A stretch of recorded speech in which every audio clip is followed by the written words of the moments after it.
Just go out there and try it. You'll find it. Yeah, they'll tell you what you ain't got. It is stressful, especially if it's yeah.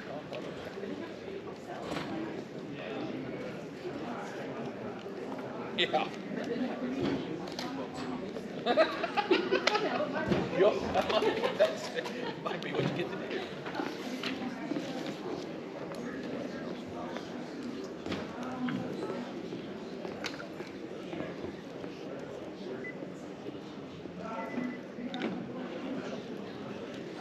She changed the batteries.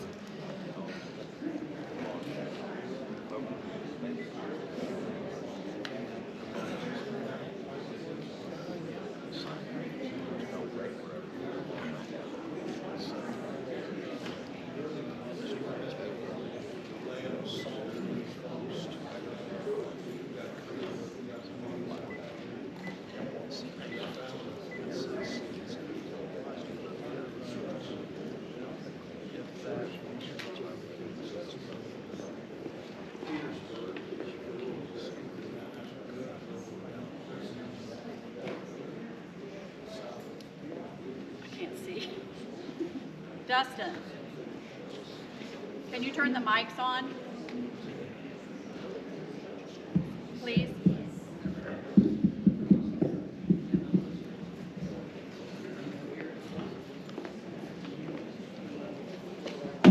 All right, at 6:30, we will call the September 4th meeting of the Decatur County Area Plan to order. To start off with, I think Tom's got some announcements again. Yes, in case of an emergency and you need to exit the auditorium, you can exit on the south side of the auditorium, directly out into the parking lot, go out into the back of the auditorium and exit into the front of the building, or you can exit on the north side of the auditorium here and then turn left and go out into the far parking lot. So if there is an emergency and you need to exit, please use that path. Also, if we do have inclement weather where we have tornado warnings, we would have to shelter in place. At that time, you would need to go to the back of the auditorium and either go to your car or go into one of the restrooms here in the lobby. Thank you.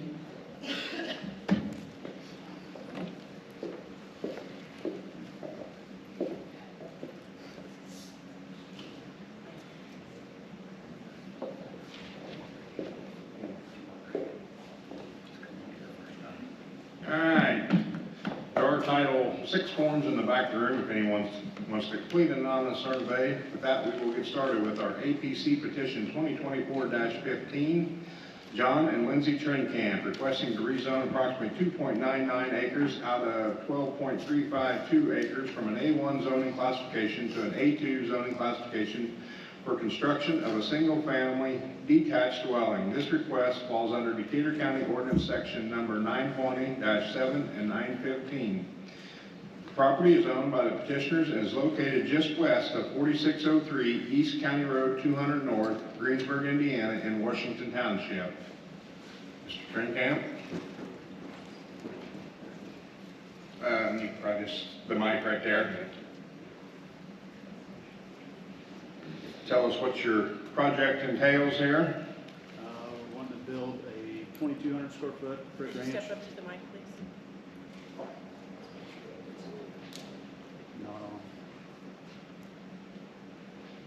We want to build a 2,200 square foot brick ranch.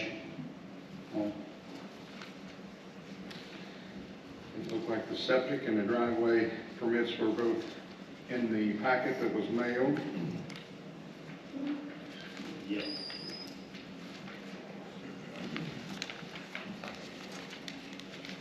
Is there any questions or comments from APC board members?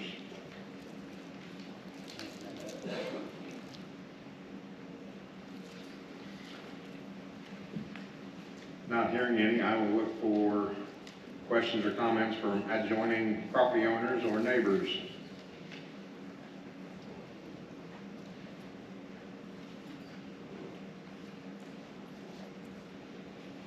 Not hearing any, I will look for a motion. Make a motion to accept petition 2024-15. I'll second the motion. Have a first and a second for 2024-15.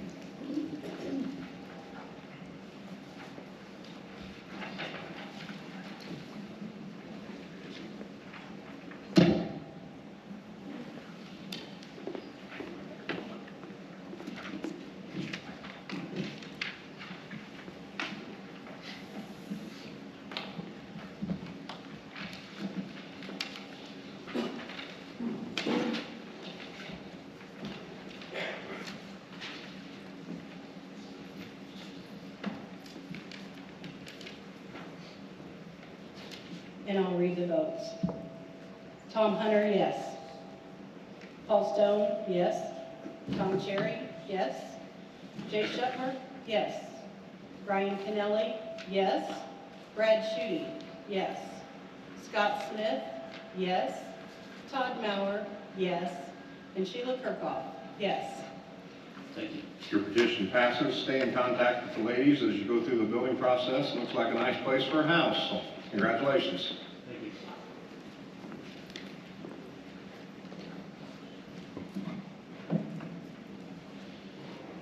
Moving on, APC petition 2024-16, Brian and Lori Hastings requesting to subdivide approximately 2.95 acres out of approximately 5.52 acres and rezone approximately 2.95 acres from an A1 zoning classification to an A2 zoning classification for construction of a single-family detached dwelling. This request falls under Decatur County Ordinance Section number 920-7 and 915. The property is owned by Linda Manuel and is located at 4954 South County Road 700 West, Greensburg, in Clay Township.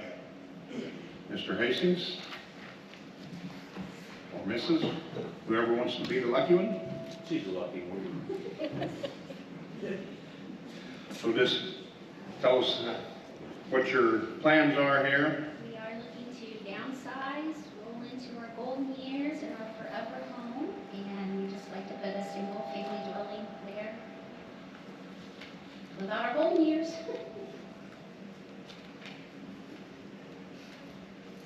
Around 1,100 square feet is what it'll be.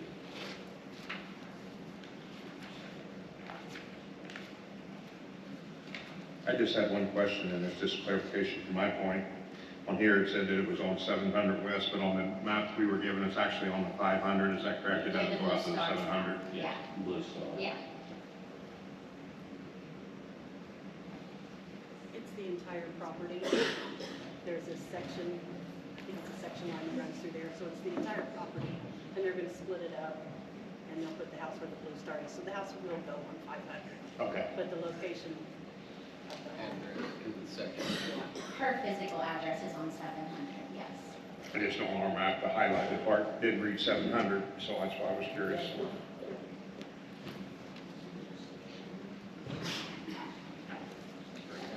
Questions or comments from other board members?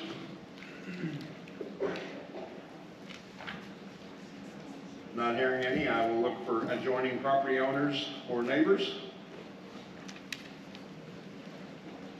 I did have one neighbor call, Marion Whipple. He said he has no objection to his neighbor building a home there.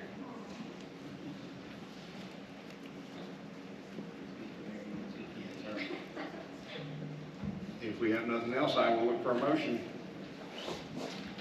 I move we vote on 2024-16. I second. Have a first and a second to vote on 2024-16.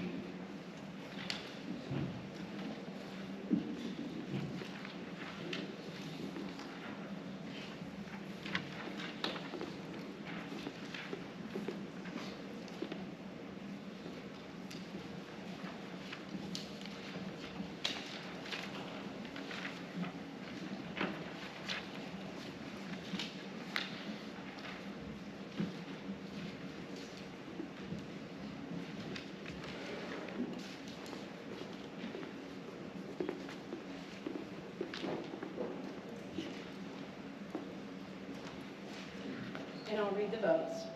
Jay Shetmer, yes. Tom Cherry, yes. Ryan Kennelly, yes. Scott Smith, yes. Brad Schutte, yes. Todd Mauer, yes. Sheila Kirkhoff, yes. Tom Hunter, yes. And Paul Stone, yes. Once again, your petition passes. This is the first step in many. Stay in contact with the girls in office as you go through the building process, but congratulations. So, Awesome. Thank you guys for your time. thank you. That's all I have on my agenda. So unless somebody else has something, I will look for a motion to adjourn. Make a motion to adjourn. I'll second it. All in favor, say aye. Aye.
south wall, or the north exit over here, and then exit down the left of the hallway. You can also exit through the back doors and then out into the front of the building. In case you were to have an emergency where we needed to get in one of the emergency areas here in the building, you would go into restrooms directly out the back door. So hopefully we won't have to do any of that, but exit through the two side exits, through the back. In an emergency situation with weather, we would locate in the restrooms outside the auditorium. Thank you.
Okay, at 7 o'clock, we're going to get started with tonight's BZA meeting.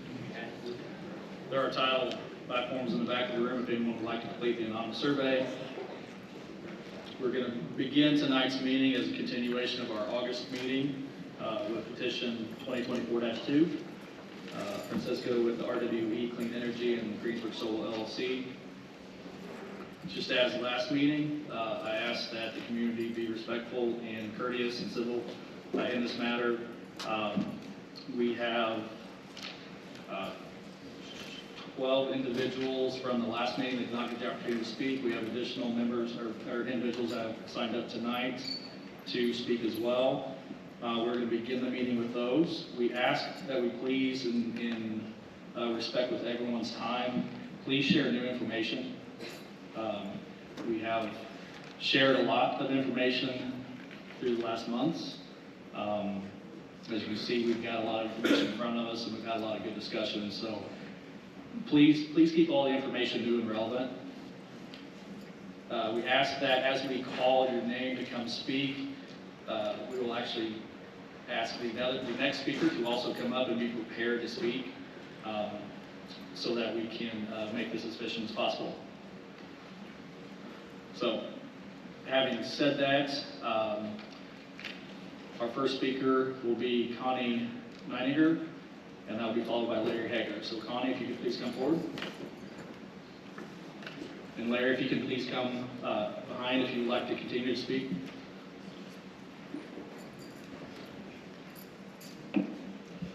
One more thing, Connie. I will have an alarm on my phone at 3 minutes. That will be your alarm at that time is up. If it is pertinent and information that we find relative, we may extend that time. Okay, thank you very much. Again, I'm Connie Meininger. I live at County Road 400 East in Monticello in White County, and I thank you to the board for continuing the public comments tonight. I work as an independent consultant in renewable energy and serve as a policy advisor to a national organization that works to provide local officials relevant information on developing balanced policies. And so I am sharing my comments this evening because I was also the Economic Development Director in White County during the development of 4 phases of the wind farm. I helped write the zoning ordinance, I helped negotiate the Economic Development Agreement, road use, ditch maintenance, and decommissioning plans for the county, and worked as a liaison. So I want to share some of my experiences of what occurred there and what I see happening with renewable energy.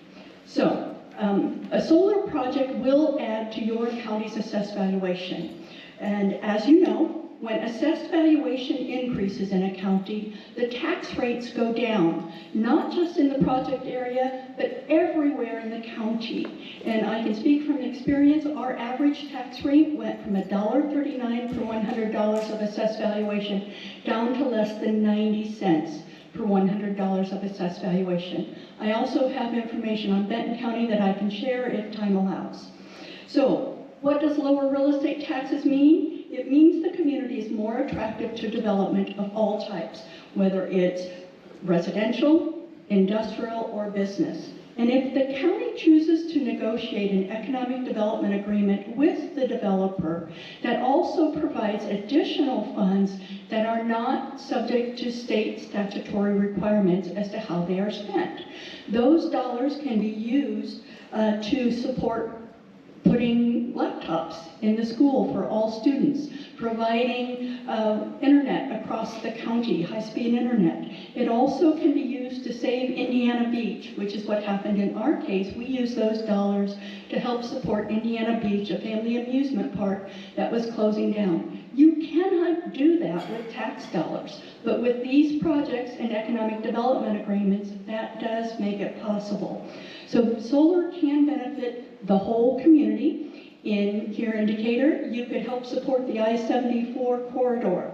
You could develop community parks and recreation areas. You could have a shovel-ready industrial park with wastewater and water provided to it using these dollars from an economic development agreement.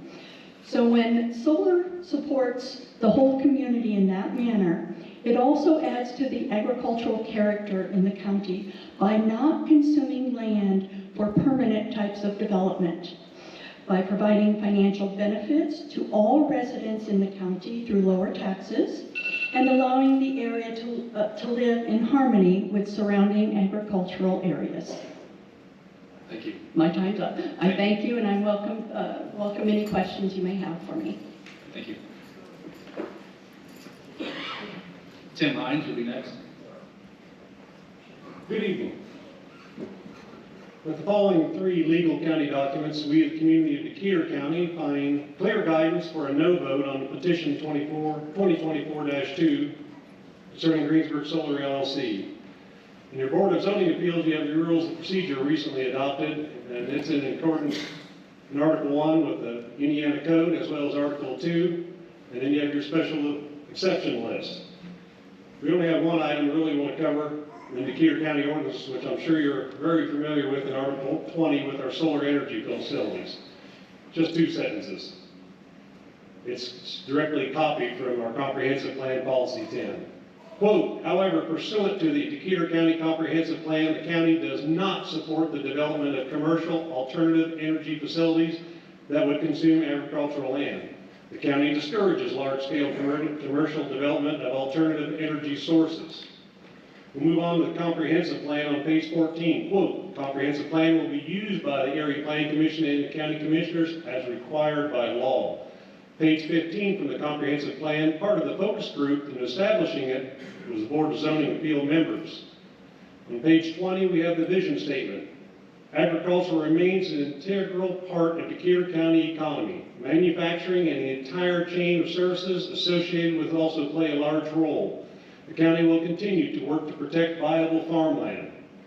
And in the policy statements from policies number 5 and 10, Decatur County has long recognized through its comprehensive plan the value of maintaining and protecting its ag base.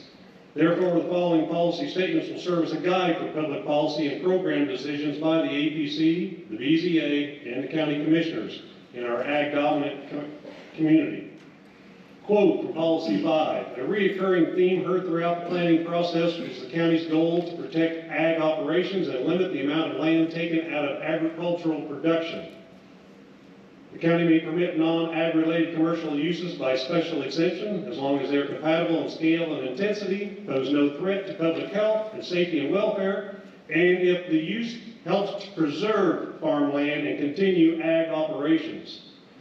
Stripping the ground of topsoil and pounding 55 to 60,000 steel beams 8 to 10 feet in the ground does not preserve farmland. Policy 10 we quoted already in the Article 20 from the county ordinance. I've also attached your future land use map of Decatur County, which this project directly conflicts with. I've also attached our farmland map, as is designated by the USDA, the Natural Resources Conservation Service and the REA. I've also put in your special extension sheet, I'm sure you're quite familiar with. In the last few days, 92 acres were added to this land being leased by IWE, and our county requires the same recorded by the prior application. Thank you, Larry.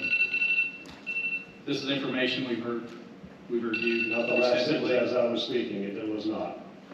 Because it just got recorded at the courthouse, which is against our county policy. Moving forwards, guys, we have heard the same quotes over and over. We're very familiar with what the ordinance for this says and what the comprehensive plan says. Please save your time and everyone else's time. We're very familiar with what the ordinance reads. My name's Tim Hines. 1 second. David Gray, you're next, please. Tim, go ahead. My name's Tim Hines. I live in Cass County. Got a Galveston address, so I'm far from home too. But I'm a business representative for the Central Midwest Regional Council of Carpenters, and I've been a carpenter for over 20 years. First of all, thank you, everybody, for coming out. It's an important decision, and it's good to see the involvement in the community. So we've heard a lot of myths, things that aren't true about solar farms, leaking toxins, killing birds, poisonous gases, lowering property values, and even causing tornadoes, all of which we hear at every one of these that we attend. I will tell you that the skilled trades are for this solar project, and the reason being it provides good jobs for local carpenters, millwrights, operators, laborers, electricians. And these jobs keep local members close to home rather than driving hours on end to and from job every day. So that's important because that time is spent closer to home. You're able to get to ball games, recitals, birthday parties, etc. And as a business rep, that's securing work for our members close to home is our ultimate goal. We want our members to have that family time. It's important. So we heard last meeting these jobs are short-term. That's correct. Every construction job is short-term. Those jobs, all jobs don't last forever, and you wouldn't want it to last forever. You want to get the job done and get it done right. We share the same ideals, or the developer shares the same ideals as the Carpenters Union. We believe in fair days work for fair days pay. For fair days pay. They're not going to use undocumented out-of-state workers. That workforce is going to come from local people and local members. I can also tell you that solar farms will utilize trained local individuals that have implemented solar installation training, or we've implemented solar installation training in all of our facilities. This gives local people such as your sons, daughters, grandchildren, and even you opportunity to join apprenticeship and perhaps make a better career for yourself. Our training also goes beyond solar. We teach framing, scaffold building, concrete work, blueprint reading, layout, and dozens of other skills that can be used after the solar project ends, skills that build new schools, fire departments, or data centers that the solar project will help fund. Last meeting we also heard mentioned people saying that they didn't like the looks of projects during construction. They were unpleasant. No construction site looks pleasant when it's being built, that's for sure. Also, the contractors do have bonds in place to return that land to its original state. That means even if RWE isn't around, it's still going to happen. Someone also mentioned that RWE has never remediated the land afterwards, and I'm glad because RWE is a developer, not a contractor. They would hire a contractor to do that. So the contractor, any final statement? Also again, the contractor that RWE hires is also going to hire local work. Leave it at that. Thank you. Hunter Jones, you'll be after David Craig. Is David here tonight?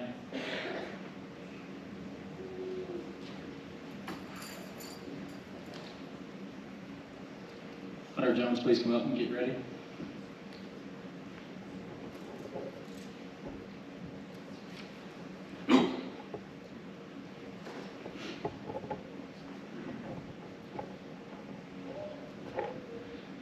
Hi, my name is P. David Correa.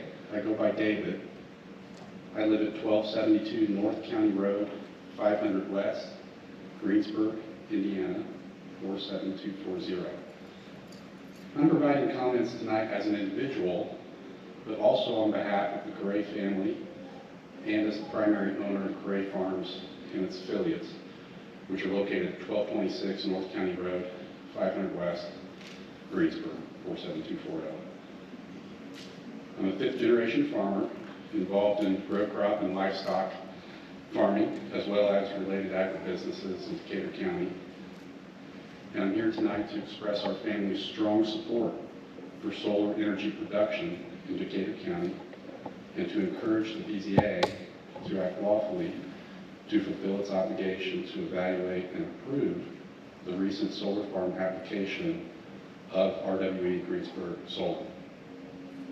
The RWE Greensburg Solar application has been submitted in good form, is qualifying permitted use under the current county ordinance, is qualifying without deficiencies, meets or exceeds all conditional use requirements, and meets or exceeds the requirements of the associated finding of facts. Decatur County has an ordinance that clearly allows for the construction of solar farms. The applicant has submitted an application in good form against the current ordinance and is within its legal rights. The associated landowners that have leased to the project are also within their legal rights. The landowner group has clear private property rights set forth by federal, state, and local laws. The BZA's decision must be based on evidence presented and the law as it is written at the time of the application. The BZA's decision may not be arbitrary or capricious or based on purely emotional arguments. Participating landowners would suffer significantly if the BZA acted in excess of its statutory authority or contrary to law. Therefore, the BZA should simply approve the application because it's a permitted use per the current ordinance, submitted properly, free of any deficiencies, and qualifying in all respects. Now, it's important for the BZA to understand that there are a lot of yellow shirts behind me. Good people, very good people, neighbors, friends. Also a tiny portion of the overall Decatur County population, and ultimately anti-solar activists. Their views are extremely biased, and in my opinion, not mainstream. The amount of misinformation... Thank you. Any final comments? Yes. Please make it brief. Well, I will, but if you recall during the previous hearing, we had speakers going 5 to 10 minutes. Yes, and they were giving us pertinent information. With all due respect, David, this letter was submitted that you're reading already, so this is all information. I appreciate your thoughts, but in the respect of everyone's time, we're going to try and keep as close as we can to our 3 minutes. So if you do have new information, we'll be happy to listen.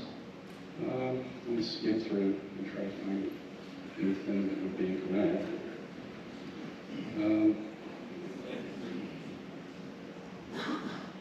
The only other thing I would say that I'd really like to express is that solar is a huge generational opportunity for Decatur County and it will benefit the citizens in many ways. It's complementary to modern agriculture, consistent with land stewardship and conservation values, and from our perspective is an environmentally preferable way to use land for the benefit of society and Decatur County. Thank you. Appreciate your time. Lee Llewellyn, you'll be after Hunter Jones. Hunter, please come up. Is Hunter present tonight? Lee Llewellyn, are you available tonight? No, he's not here. Thank you. Matt Mobley. Decline. Jennifer McNeely.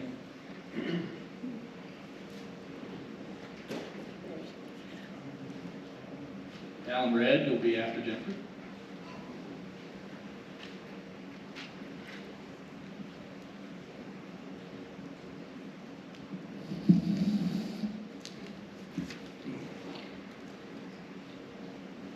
Yeah, we've heard a lot of these same things about the comp plan, about the ordinances. I do want to share my interpretation and my confusion why we're still here so many months later. The comp plan talked about the energy, and it listed 3 different things, one of which was methane collection. We have a methane collection facility that was approved a year and a half ago by the BZA. So it's not unheard of. The solar falls under Article 20. That's what it seems like we should be going by. They should know what the requirements are. They should be able to meet them, and you should be judging them on Article 20 standards, not Article 9, not any other articles, not a conditional use special exception according to Article 20. That seems to me your charge. Something that was said at the last meeting was it's about the money. And I don't think I could have said anything truer. It is, but I don't see that it's this board's responsibility to pick economic winners and losers. It's all about what is in Article 20, because that's what the APC gave, that's what the county commissioners approved. And the last thing I have to say is there was a question asked, not by a member of the board, but a member of the audience, that said, who would want to live by one of these things? Well, let me tell you something. I'm a Decatur County resident, have been all of my life. My husband and I would be much happier to live by one of those things than by the situation we have in my community. Thank you. Thank you, Jennifer. Alan Red. Michael Lorne.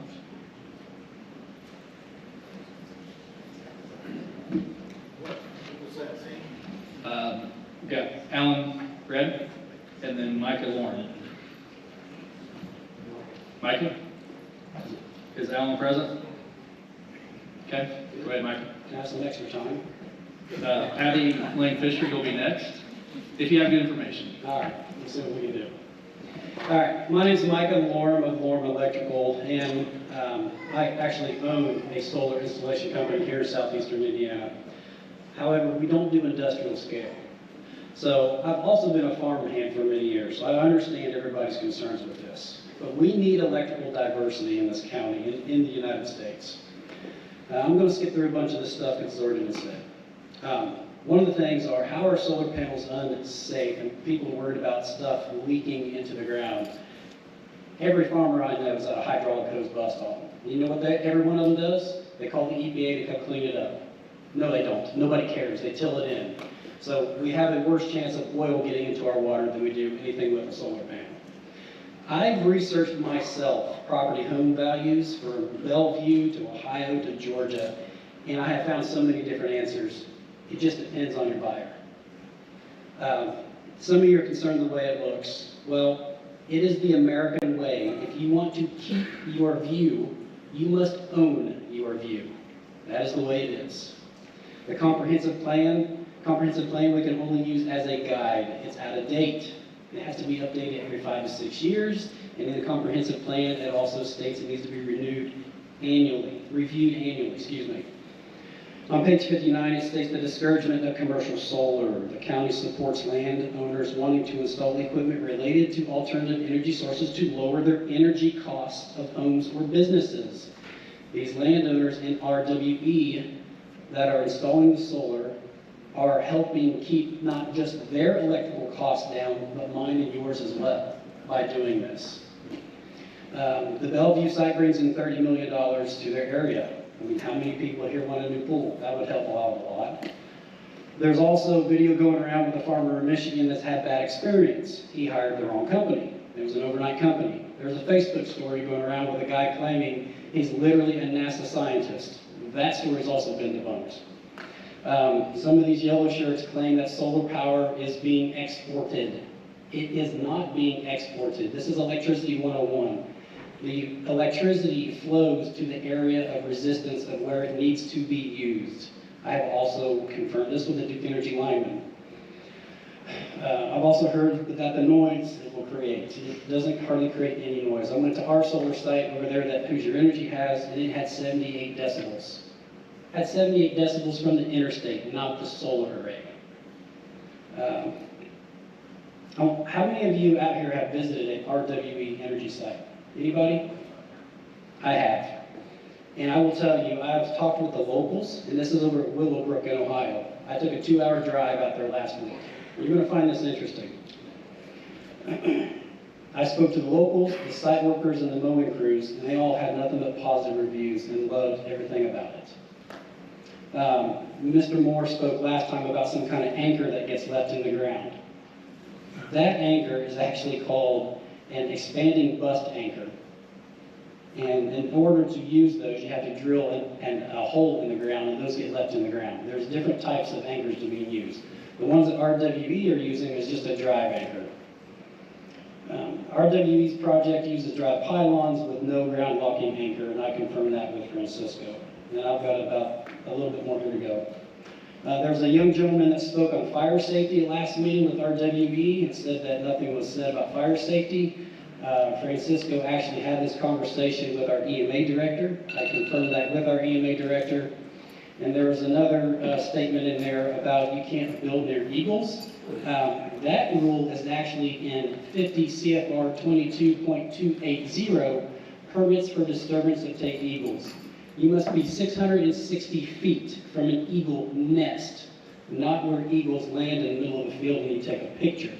There's 2 known nests in Decatur County. One's by Cottonwood Lake, and the other one's over by Santee, which is 6 miles away, which is the closest. And I also confirmed that with our local conservation officer. But I just want to know what anybody out here would do if all these landowners that want solar just stop farming. What are we going to do then? It's their land. Duke Energy, this is my last statement, Duke Energy is selling a lot of their assets in solar in other states because they are focusing here in the Midwest and Indiana. A utility company does not need the BZA permission or the county's permission to install solar in the field. They can install those panels wherever they want, so at least we have a voice with RWE. Thank you. Thank you. Patty, and then we'll have Nick Winning. Okay, before I begin, I want to thank you BZA members for allowing us to speak, and those on both sides of this controversial community matter who have stepped up to express your opinions in a respectful manner concerning converting prime farm ground to industrial solar. This is how issues should be handled respectfully. So now I will begin. I am Patty Lang Fisher, a 5th-generation farmer, Salt Creek Township, Decatur County. I understand these pro-solar landowners wanting to lease their farm ground to maximize their income for their own and their family's economic benefit. And on the surface, industrial solar seems like a lucrative financial option. But in reality, there are many unknowns with industrial solar, with minimal proven historical data to back up RWE solar claims and promises. It is wise to review what true hard evidence we actually do have. Decatur County, REMC, provides the major percentage of electrical energy for rural Decatur County. Currently, as of yesterday, 9/3/24, reported by REMC, Decatur County has 6,718 memberships, not members. Because solar has been promoted as the new energy of the future, doing their due diligence to obtain local data on benefits and challenges of solar panel energy, in 2016, Decatur County REMC constructed an industrial solar pilot project of approximately 20 acres. With 8 years of local data, what did REMC learn? Due to a local hailstorm, solar panels have already had to be replaced once. The output of energy voltage has proven to be so low, there is no need to account for range fluctuations of output voltage from day to night or during cloudy or inclement weather. Note, the energy provided by this project is actually connected to the local grid to be available to local REMC members. RWE solar project energy will not benefit local residents. The bottom line, the cost and inefficiency of the REMC solar project did not justify return on investment, and the project proved to be a failure. Furthermore, even though the REMC solar project is a failure, it is also too expensive to decommission and return those acres to production farming. Decatur County REMC is also approached by an industrial solar company regarding the opportunity to partner as an additional energy provider. After consideration, this offer was turned down by REMC because solar energy is too inefficient and will not provide energy cost savings to me and the other 6,717 Decatur County REMC co-op memberships. Note, Rush and Shelby County REMC has also recently declined solar partnerships. It's my understanding at this time that solar energy is not on the list with REMC as they continue to investigate other alternative energy sources. I respectfully request the BZA preserve prime Decatur County farm ground and deny the request for special exception by RWE. Thank you. Thank you. Nick, and then we will have Sam Overley. Good evening, I'm Nick Winning, President, Decatur County Farm Bureau Incorporated. Every year we send out a policy development survey to our membership. Basically it's got local and state issues, and we want to know their response for our grassroots policy. So this year's survey revealed that our members oppose property owners leasing their ground for commercial solar projects. It also showed that we support local landowner property rights. So with this survey, we also asked our members to rank in order of what the most concern they had.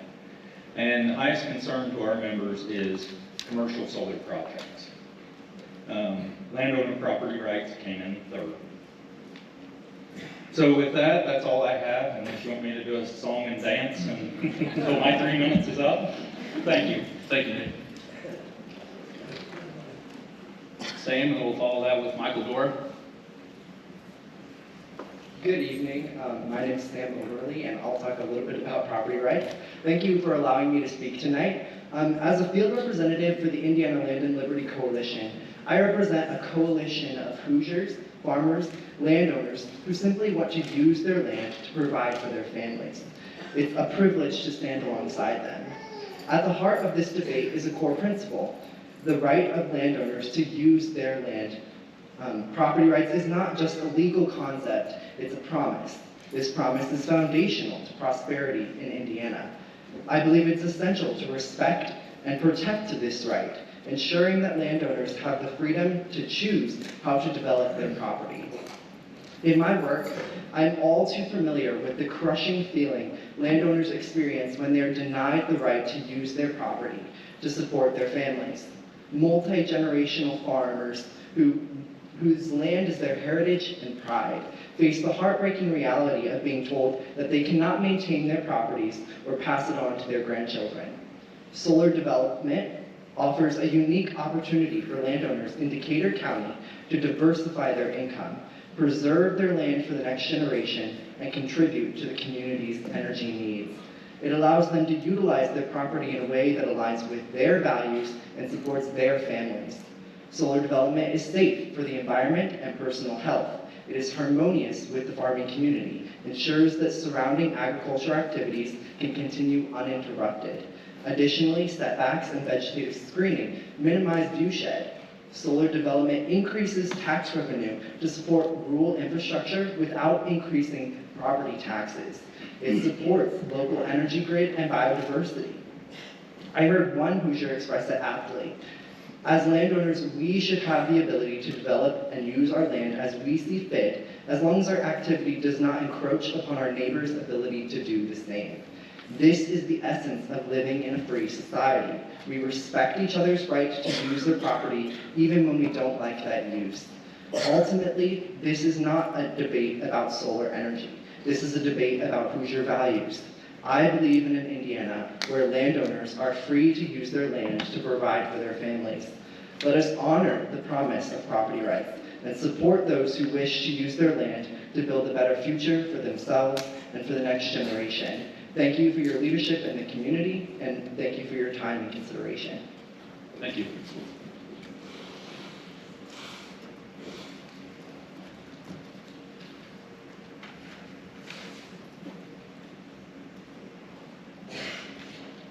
Michael? Yes, thank you, board members, for your service to our community. My name is Michael Dora. I have farmed most of my life, and I live in the vicinity of the solar farm petition before you. I own farmland, I have rented land, farmland, and agricultural facilities, and I now rent land and facilities to others. Over the years, I've signed many contracts upholding private property rights with nothing more than a handshake.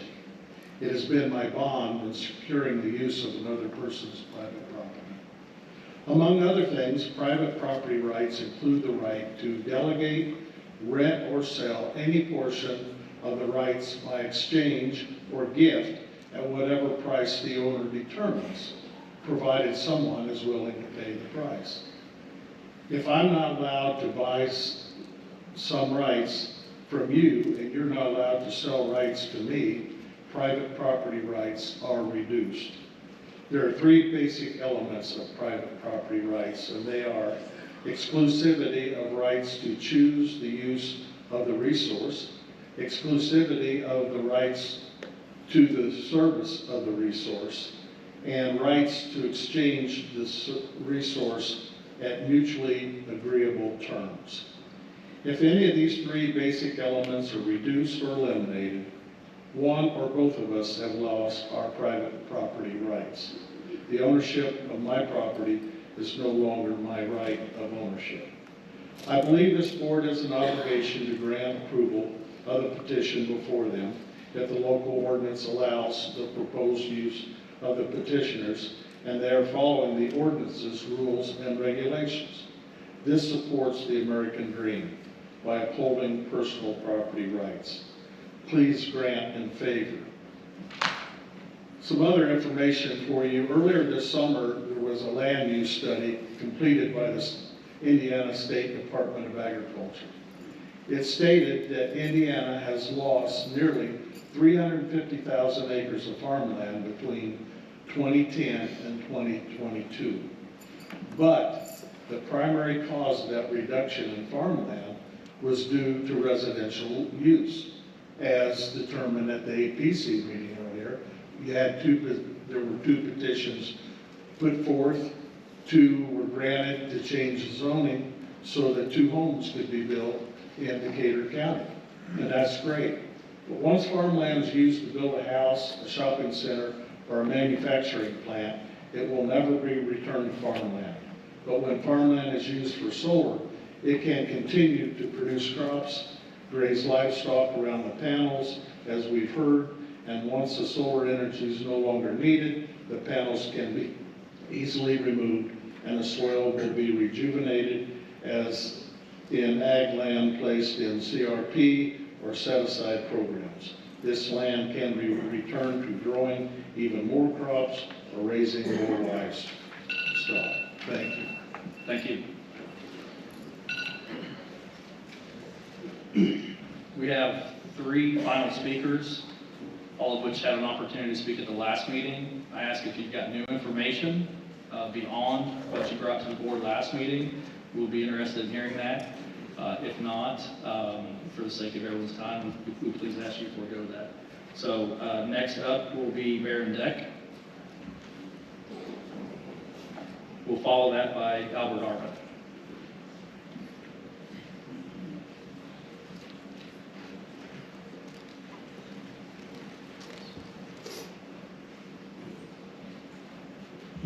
Thank you. As a Decatur County landowner and farmer, I believe strongly in conserving our ag heritage and property rights in this county.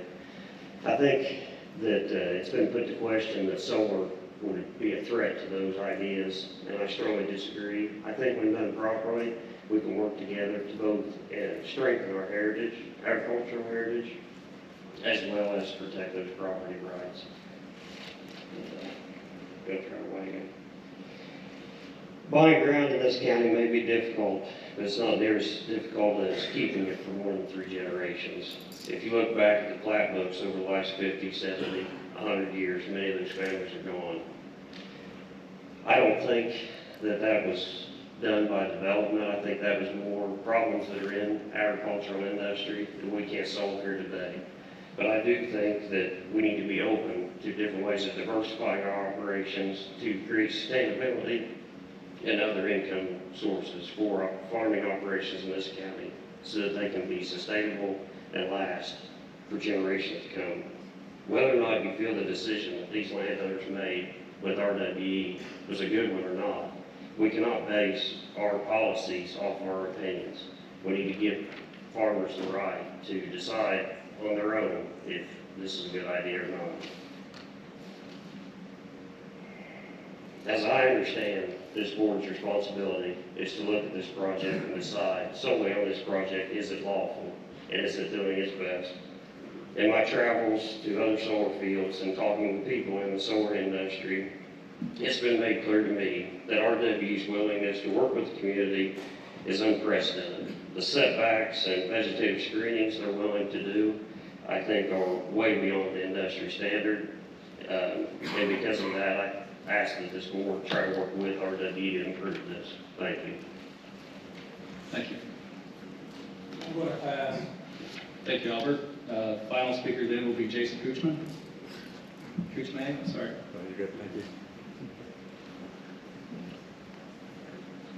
So yes, Jason Kuchman, 4211 Pleasant Drive, Fort Wayne. Initially, I was going to try to give you a nice summary of everything that happened last time, given the passage of time, but I'm not going to do that, obviously. What I am going to do is just complete what Larry was trying to say with some new information at the end there. And Larry had indicated that just a few days ago, 92 acres were added to the land being leased by RWE as part of this project, and that the county requires that the leases be recorded prior to the filing of the application, which obviously prior to, which is a prerequisite to even having this public hearing. And those need to be recorded for good reason.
Good evening, members of the board.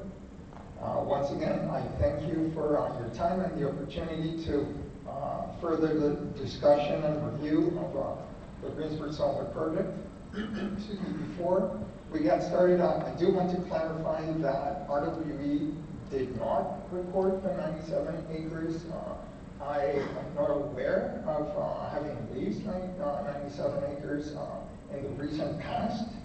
And then lastly, those 97 acres would not be part of the original application as presented to the county. So I will look further into that matter, but as I mentioned, I need to look further into that because I'm not aware of that particular situation.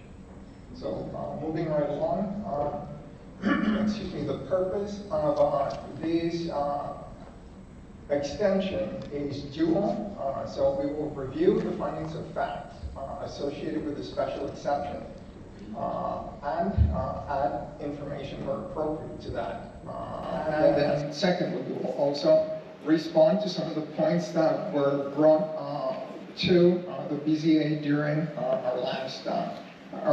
during the last hearing. So without further ado, finding of fact number 1, the approval will not endanger the public health, safety, morals, comfort, or general welfare, of the community. So we're going to break it down into 2 categories. Fire safety, which is a concern that was treated quite extensively last time, and solar PV technology in general. So the first one, fire safety, this is part of the public record, and it was submitted to the board. This is a letter that was provided to me by the chief of the the Greensburg Fire Department, Chief Nathan Stormer. I'm not going to read the whole thing, but I will I will go over a quick summary of it. Firstly, RWB has had consistent communication with the Greensburg Fire Department since 2022 and has been the only party to reach out to the to the department regarding fire safety. Number 2, the department received RWB's emergency action plan, which will be customized when project moves into construction and operations. No needs have been identified and no needs are expected. Number 3, the department has been introduced to a national expert, Tony Granado, who is prepared to collaborate on the finalization of the emergency action plan and implement any additional training the chief feels is necessary. And by the way, an initial training will occur. So that's already stipulated, and then if additional training above and beyond that is required, then by all means, there is that possibility. Lastly, as area having jurisdiction AHJ, the department has the final say on fire and life safety codes and issues. The board members and the public are encouraged to reach out to the department with any questions on the topic. So that's, once again, that is the letter, and it is part of the public record. So moving on to, the actual technology, Much has been said about solar panels, the dangers they pose, lead chains, so on and so forth. So just going over very quickly, what are the components of a solar panel? So you can see we have an aluminum frame, we have some tempered glass, we have some plastic cover that protects the electric components and the solder from humidity throughout the life of the product. And importantly, because this is a big point of discussion,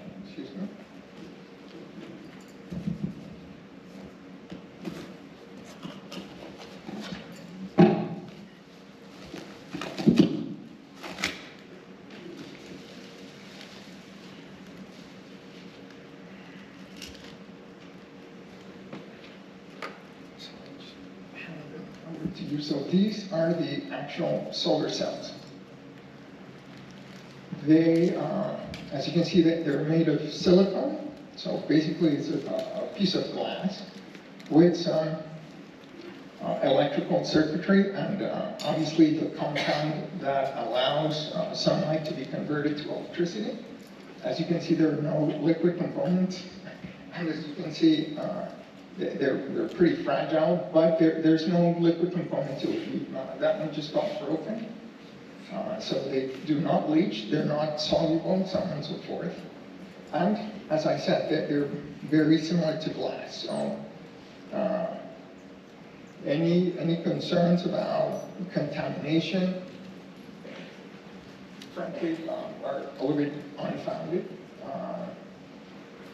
So something else that was mentioned last time was that solar energy is not really a mature technology, and that there's the concern that Decatur County would be used as grounds for experimentation. So I'll just like to go over a very quick overview of the industry. So solar panels were initially used to power satellites in the early 1950s. And that particular use continues through today. And something important I think to point out is that no panels means no internet. Right? It's the ubiquitous way in which the satellites are connected amongst each other and they can transmit information back and forth to Earth, internet. No panels, no internet.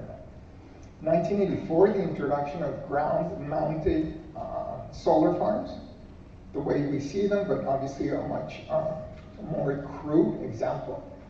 With the advent of the internet, we now have 24/7, 365 remote monitoring facilities. RWE has one in Austin, Texas, and that allows it to control and monitor all of the generation across its many renewable energy projects across the U.S. In the 2010s, the development of the solar trackers allows panels to track the sun during the daytime. There are two important implications of this. Number one, obviously that increases the efficiency with which panels can convert sunlight into electricity. But importantly, if you can see, all of the ground receives sunlight at some point during the day. And this is, I wanted to point this out specifically because there was a concern that the grass was, the nutritional value of the grass was going to suffer because of concentrating. Well, we see that this is not the case. In late 2010, or in the 2010s, there was the introduction of bifacial panels. What this means is they're panels that are able to capture direct sunlight and also sunlight that reflects electricity from the ground, further increasing the efficiency of the system. And then lastly, and certainly by no means least, today, what are we doing today? We are furthering the use of the ground that the panels sit on through agrivoltaics. Finding of fact number two, I'll try to go over this very quickly. The use will be designed, constructed, operated, and maintained so as to be harmonious and appropriate in appearance and to keep the intended character. So how are we going to look at this? We're going to break it down into harmonious design, what happens during construction and post-construction, and importantly, the Decatur County Stormwater Ordinance. So first, just a quick review of what we saw last time. I think reference was made to 80 feet being the distance between center of the road and somebody's property. That could very well have been that this was referencing an older design, but as we saw last time, what we have in place is 250 feet from center of the road to the fence. We have an vegetative screen right outside of the fence. Secondly, where the project substation would be located, that is directly north of the existing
And upon completion of construction, there would be a permanent vegetation, permanent cover placed. This is where the Stormwater Conservation District and grazing system supplies, amongst others, would come in, provide guidance, and then be an active party to this process. And then lastly, the Decatur County Stormwater Ordinance. The reason I'm bringing it up is that, number one, it is an obligation that we have to meet according to the ordinance, but then number two, it is a legal protection that the county has. And what it says is, Decatur County has the authority to conduct inspections of the work being done to make sure that we're in compliance, or the constructor is in compliance with all the provisions. Number two, Decatur County also has the authority to perform long-term post-construction inspections. So in other words, at any point, the county can show up, and what happens? If deficiencies are found during the inspection, the owner of the facility will be required to take all necessary measures to correct such deficiencies. So that's the legal framework.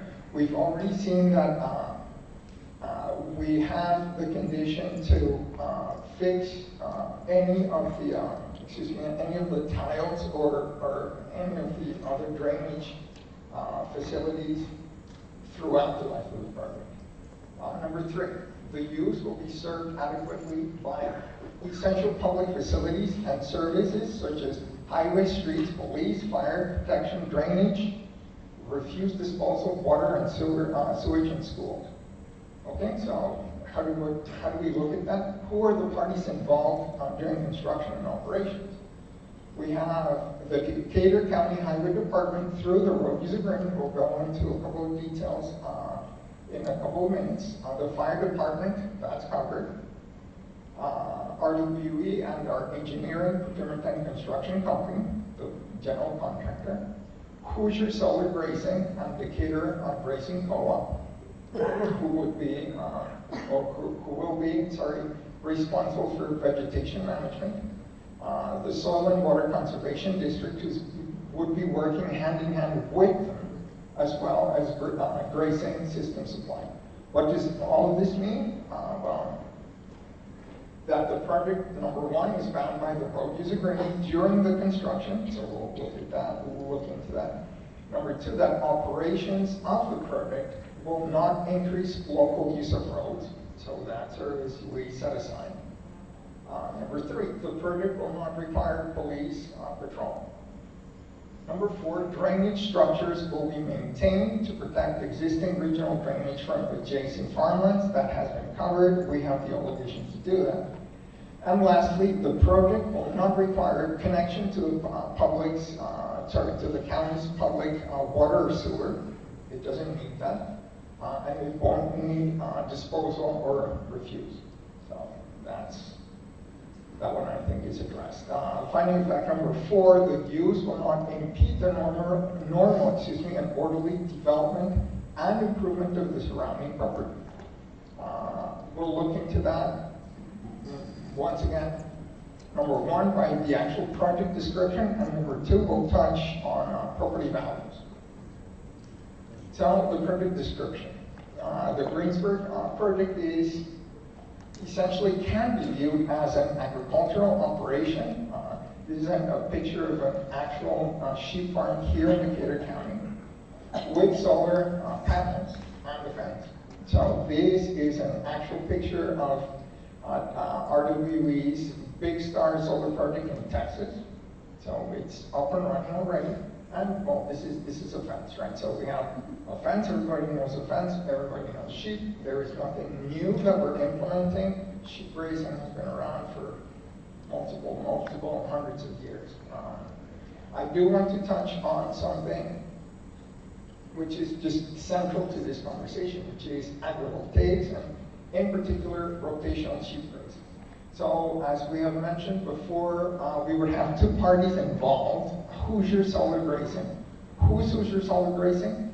They're an experienced solar grazing operation, and they are currently operating the Bellflower project up in between Rush and Henry counties. Once again, it's not about to happen, it's already happening. And so we're bringing them down because they have experience and they have the capability to hit the ground running. They don't have to invest.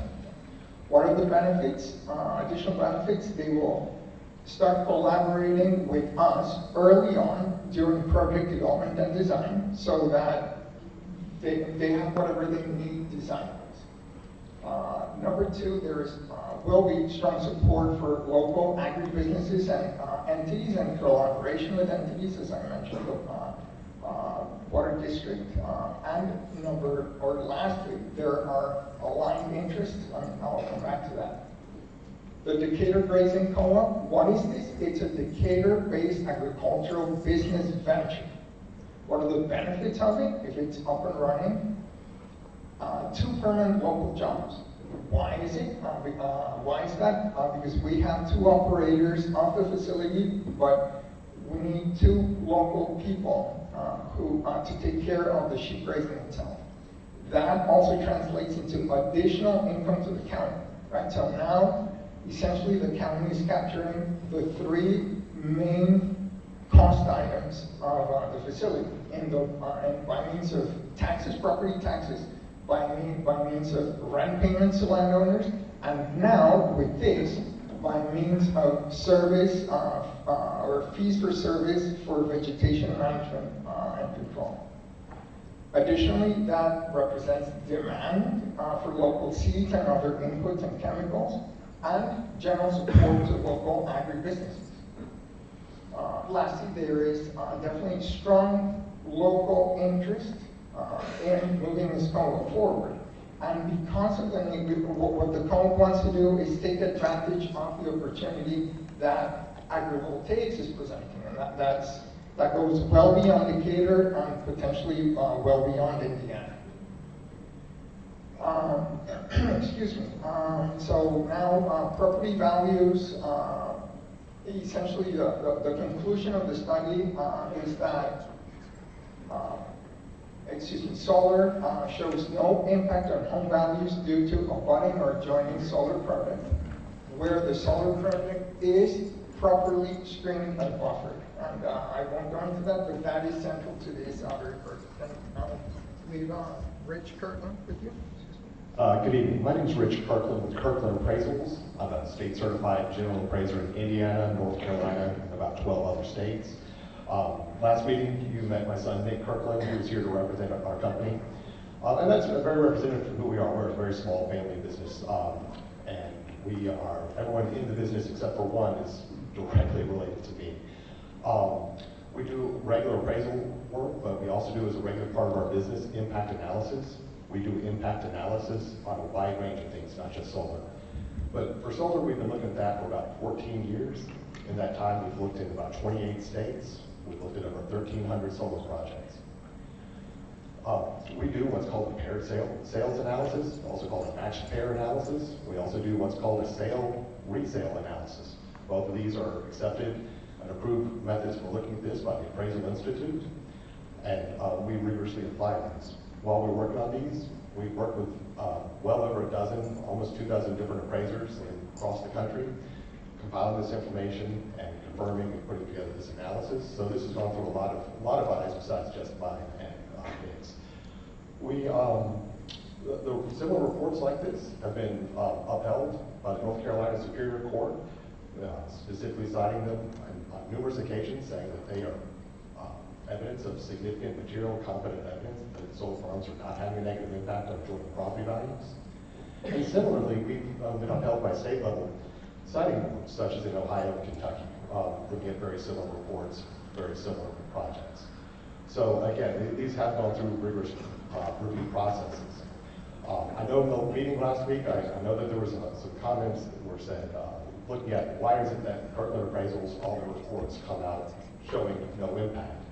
Well, I mean, one, I think consistency of the data is one and another. I think that's important, and I think that's a big part of it. But the other part is when we see a problem with a solar project, we contact the developer and say, we see a problem with X, Y, and Z, and we ask them to make changes. If they make changes, then great. We now review the updated report that addresses the changes where we ask for those to happen. We have had instances where clients have refused to make those changes. Either they couldn't or wouldn't make those changes. In in which case, in all those instances, they have asked us to stop work on that project and no report was generated. So again, this is the nature of being hired in this direction, that if we find problems and they can't change them, then no report is generated. But we do actually, and most of our clients do work to make the changes when we point those out. But I know you've got copies of our reports. Hopefully you've had a good chance to look through that. We're happy to answer any questions about anything in there, in whatever level of detail you want.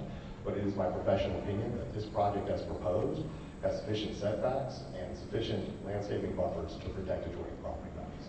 Thank you very much. Thank you, Rich. So before we move on, I would like to have Jim Stewart say one set of final words. Good evening. Thank you for your time. I am Jim Stewart, and a landowner participating in the RWE project. The landowners presented our case at the last meeting, and we stand by those facts shared. We are excited about this new opportunity, Sheep Enterprise, connected to Decatur County farmers that will be grazing on the solar project. This dual use of both solar and agriculture expands opportunities for other farmers to expand their sheep herds without consuming agricultural land. The project provides a significant positive financial impact for Decatur County, and we ask the board to approve the RWE project. Thank you. So one point that I had mentioned before is that interests are aligned. What does that mean? There is this very great concern about what's going to happen to topsoil. Okay, that's understood. The interests are aligned in that we, as a project owner-operator, need solid ground in order to maintain or maintain stability on the equipment placed on the ground. Okay, well that's one. Number two, if there is sheep grazing, you need to have pristine crop cover in place so that the sheep can graze. Otherwise, that breaks down. That also wouldn't work for us because then vegetation management wouldn't work. And that also could negatively impact project performance. So everything is moving in the same direction. And then last but not least, but by no means least, the landowners are clearly, they have an active interest in having topsoil being preserved because it is their land. It's property remains with them, it's their land, and we will work with them in order to just monitor the quality of the topsoil over time. Okay, so we move on to finding of fact number 5. The use will not generate traffic on the existing street network. We've covered that, but we get to the road use agreement, and that is part of the solar ordinance. What the road use agreement is an agreement that has to be executed with the approval of Decatur County Highway Department. It is a must in order for us to get a construction permit in place. Without it, there's no permit. But once again, it is a legal instrument that Decatur County has and can use to make sure that it is properly or it is sufficiently protected. What does it say, amongst many other things? That the company is responsible for damages due from entities associated with the project. So in other words, we break it, we fix it. Even before that, we have to nominate a number of roads that we need to adequate for them to be able to absorb any additional loads and any additional traffic. The company will provide a staging area to ensure no disruption. What a staging area is space on the side of the road so that there's normal flow of traffic. You've definitely seen that on highways. And lastly, this is very important, the company is required to provide a surety bond on a per mile of road use basis. So in other words, as is the case with other contracts, the county has the ability to call on that bond in order to make sure that any fixes get paid for. And then what happens during operations? Well, who's going to be traveling the road? 2 to 4 project managers and the operations and maintenance personnel. So that includes the electrical and mechanical operators who are part of RWE, plus the vegetation management crew personnel. So very light to no traffic. Finding of fact number 6, the use will not involve uses that are detrimental to persons, property, or the general welfare, and create traffic, noise, smoke, dust, fumes, glare, or odor. So we can look at them one by one. So, number 1, activities and operation. What are the activities? Autonomous electricity generation plus rotational sheep grazing. Okay, that's not detrimental. Equipment, as we have seen, solar panels, racking, medium voltage cable, combiner boxes, inverters, and transformers. We have already seen that there is no health or safety risk associated with this equipment. Traffic, road user agreement, we just covered it. Noise, there is and there will be compliance with the 50 decibel requirement and restriction, and that comes from the solar ordinance, so we covered that last time. Dust, okay, well, there is the period of construction during which, okay, well, the contractor will do its best effort in order to control dust. But more importantly, operations, right? So what's going to happen during operations? There's going to be a permanent crop cover in place. So there is no dust associated with having grass in place.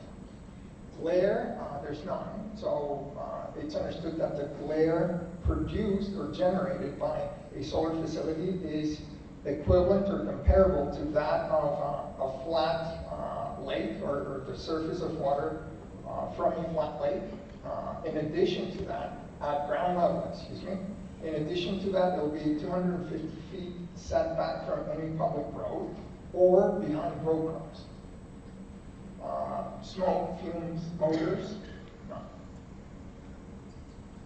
Lastly, the approval does not interfere substantially with the comprehensive plan adopted by the Decatur County Area Planning Commission and the Decatur County Commission. So then, in order to address these,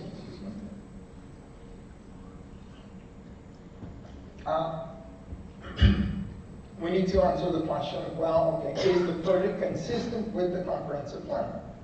Okay, well, let's go into it. So we'll break it down, going over the plan. I have to note that there is a pretty considerable overlap, with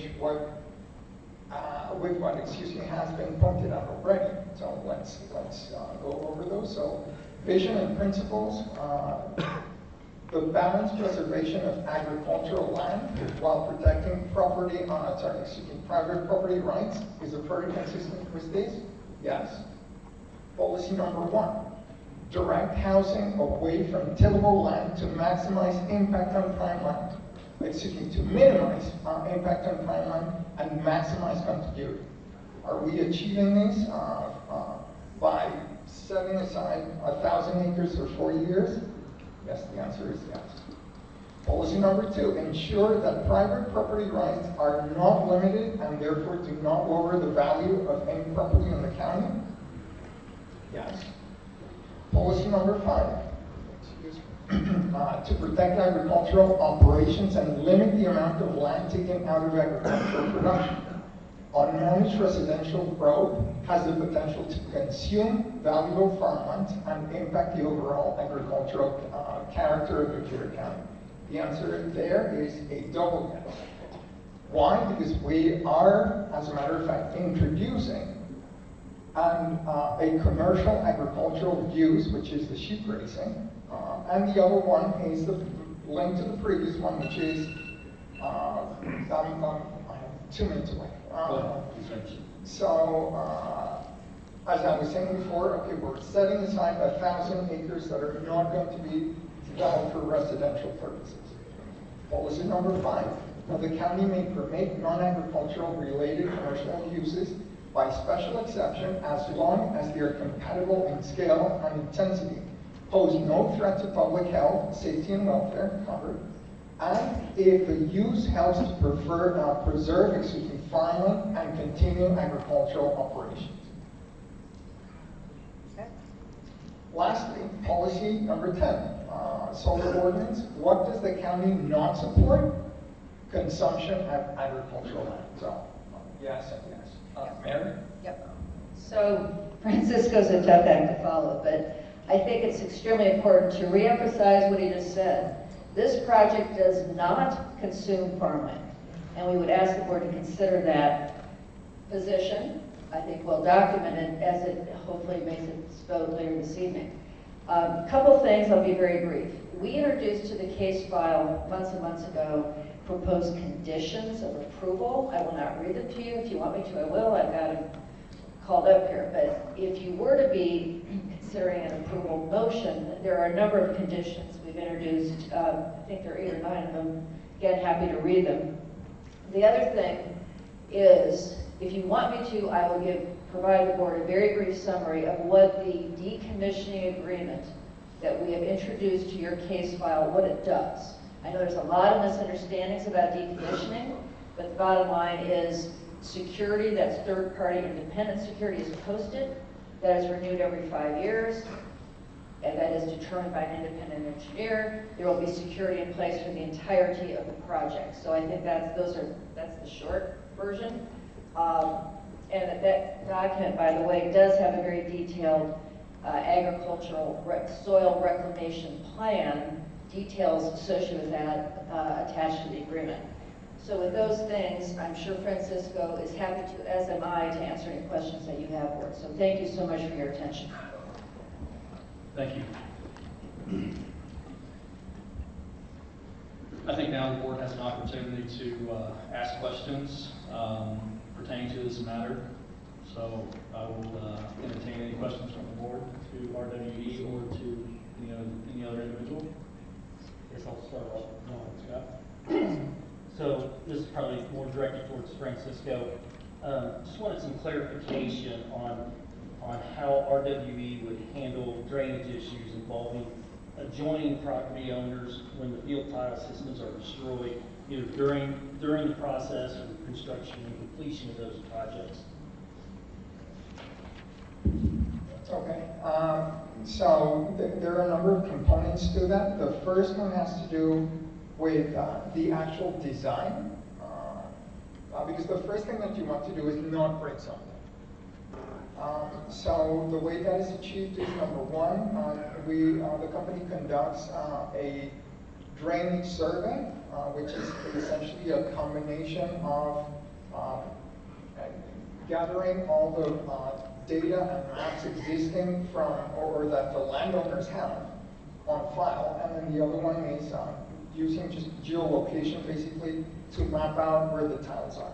The significance of that is that the design or the piles are placed so that when they're drilled into the ground, they don't penetrate the tile. So that's number one, it's design.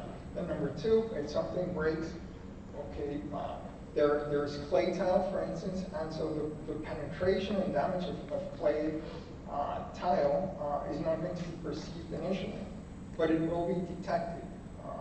And what we're going to do, and I've already spoken to somebody locally, is work in tandem with somebody in Decatur County who also already happens to know and has worked in many of these tiles, and we will work with that person, fix the problem, pay for the damage. Does that answer your question? A little bit. I guess I wanted clarification also on who's responsible and who's accountable or held accountable in these situations. You know, some of it's going to be destroyed during construction of this, but some of these problems don't show up for 2, 3, 4 years down the road. And so, you know, when a property owner comes to us and asks us, you know, hey, I've got a problem here, who's going to fix this? Who's responsible for this? Yeah. The answer Is that the landowners, or is that RWEs? Oh, sorry. Excuse me, Andrew Stewart here, I'm one of the landowners. There's a section in my lease, I don't know if it's worded exactly like this in the other leases, but it's section 3.5 in my lease, which, I don't know if you have a copy of the lease that's filed at the courthouse, but if you want me to, I can read off the exact verbiage talking about the drain tile issues. Is that necessary? Okay. Drain tile repair replacement. During the term, tenant shall be responsible at its sole cost and expense for the repair of all drain tile located on the property and damaged by tenant. Both parties acknowledge that owner has an investment in the drain tile located within the property. The purpose of the drain tile is to keep the land free of standing water. Both parties acknowledge and agree that tenant's actions under this agreement may affect the drain tile in its current condition.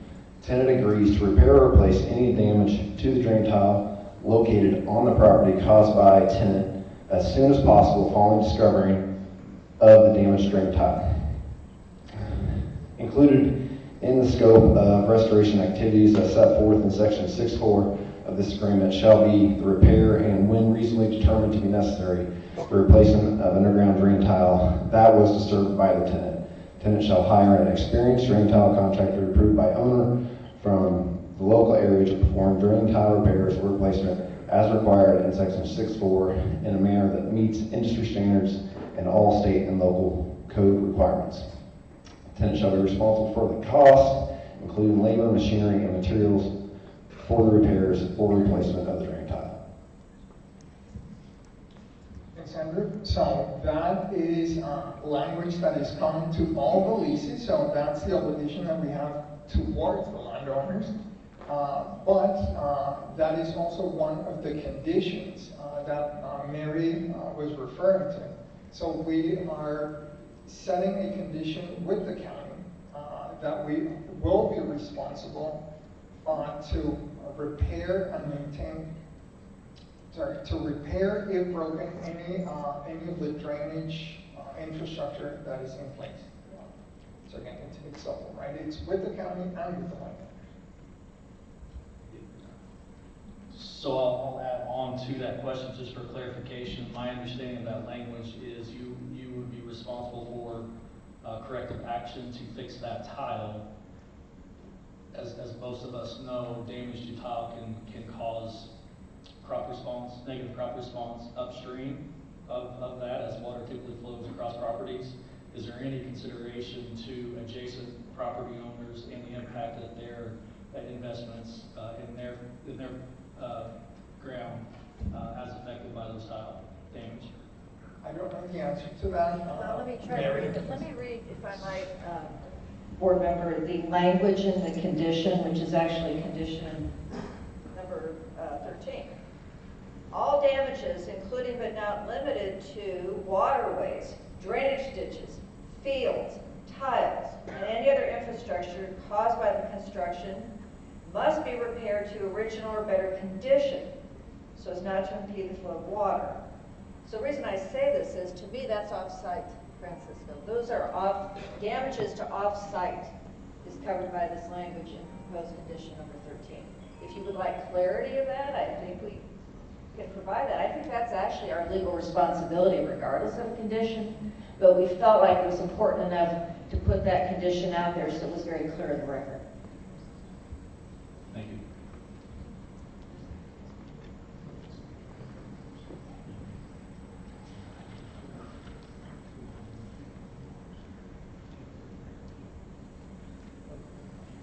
So I guess let's further that conversation in a second. So specifically what I'm referring to, think about, is the damage to the crop outside of the leased acre that would be affected by that damaged tile. Would the damage to that crop, or potential damage to that crop, would that be covered by the tenant? Well, it says all damages, but Rick, do you have any problem with specifying that in the record? That would be included any off-site, off-target damage Yes, Rick as a Wilson. result of the installation. Yes, I just wanted in the record, Rick Wilson is the director for RWE, that we are stipulating in the record that that would include crop damage, that language 13. On the site as well as off of Correct. the lease site. That's correct. Okay, thank you.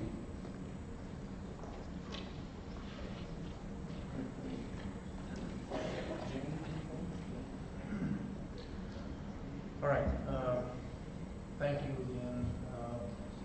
I would like to spend just a few minutes talking about the decommissioning process. Yep. And how some of those values may change over the course or the life of the project.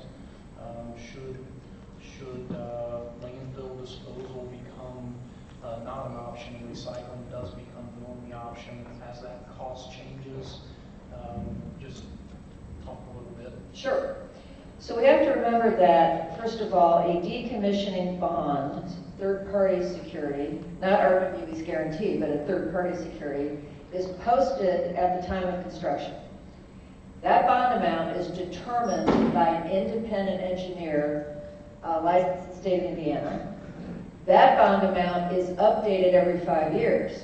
And this is terribly important, as you suggest, Mr. Stone, because the reality is it's highly unlikely a project will go belly up in the first 5, 10, even 15 years, because a project is typically under a power purchase agreement, and there would be no economic incentive not to continue the project. But more importantly, the salvage value is more valuable than not, meaning it's in the company's interest to remove because that salvage has a lot of value. Over time, over a 30-year period, of course, that salvage value is likely diminished in value. So that is why it's this provision that we talked about, where the bond is updated every 5 years, again by an independent party, has to reflect current decommissioning costs. Not the cost in 2025, but the cost in 2035 or 2045. And so that is spelled out in the decommissioning agreement. We know that your attorney will review this document closely were you to approve this. It has to be approved by the county commissioners, so I'm sure the commissioner's attorney would look at it. We sign it. All of this, including the bond itself, has to be submitted to your file before we could ever start construction. So there's a lot of eyes on this.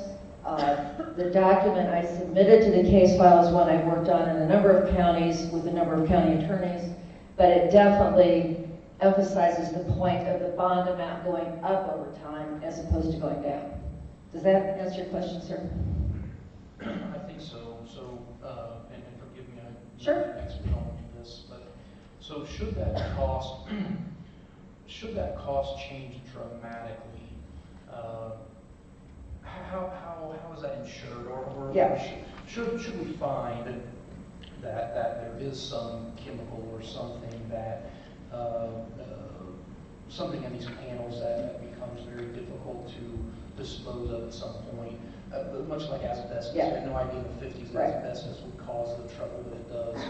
Should that become a real problem, how does that funding, like if that cost were to quadruple or go tenfold, how does the bond work in terms of that? How does that person, I assume RWE ultimately is, the way I understand it, the industry looks at you how reliable you are, which determines the cost of the bond. But what happens if that quadruples or goes tenfold in 5 years? Is there a guarantee that there is money in place to handle that? Yes. So let me start with, I did not mention that the proposed contract provides for 150% of the decommissioning costs. So day one, it's not just what the independent engineer says it is, multiply that by another 50%. So there's already some cushion built in. As to any concerns in the future about, let's just put it out there, some sort of contamination, the reality is that will have to be considered by this independent engineer. We don't think there'll be any, but we understand why you're asking the question. We also have to remember that RWE as a company has a legal obligation to report to Indiana Department of Environmental Management any evidence of any environmental suspected spill. Again, I want to emphasize, we don't think this will be the case. It has not been documented. It hasn't been an issue with any RWE projects. But we have this legal duty that extends beyond, frankly, the authority of this BZA, right? Because we have to go tell the state if we find anything that looks suspicious. I would think that the county would welcome the state's expertise there. But my point is, this is again something that's re-examined every 5 years. And yeah, if we can't post the bond, and here again, let me get into the finer point, we have to post that new bond 90 days before the current bond expires. So, if the county in that 90-day period is not satisfied with the renewal amount, it can make a claim right then and there on the current bond. So at least there's some funds it can attach. And again, these are third party, these are big companies, big insurance companies typically issue these bonds. So the point is, there is a duty not just to the county, but also, by the way, to the landowners, as they are well aware, under our lease, to do this decommissioning. And so I think the combination of this lead time, the 150%, the every 5-year examination, and our other legal duties, I think all work together to provide pretty good assurances to the county. Does that make sense? I think so. I don't want to continue driving this. Sure.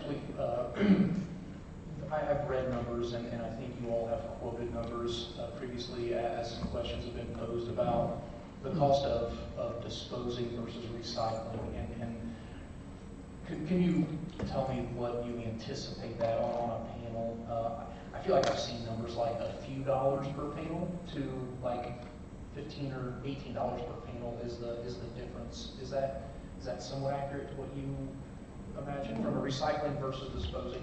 I don't know that we know. I mean, Francisco can try to answer.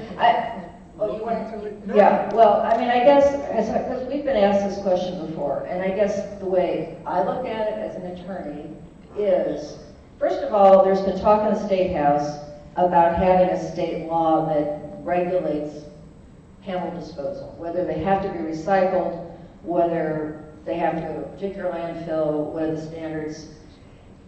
The problem we have in the industry right now, frankly, is that there have been very few projects that have been decommissioned.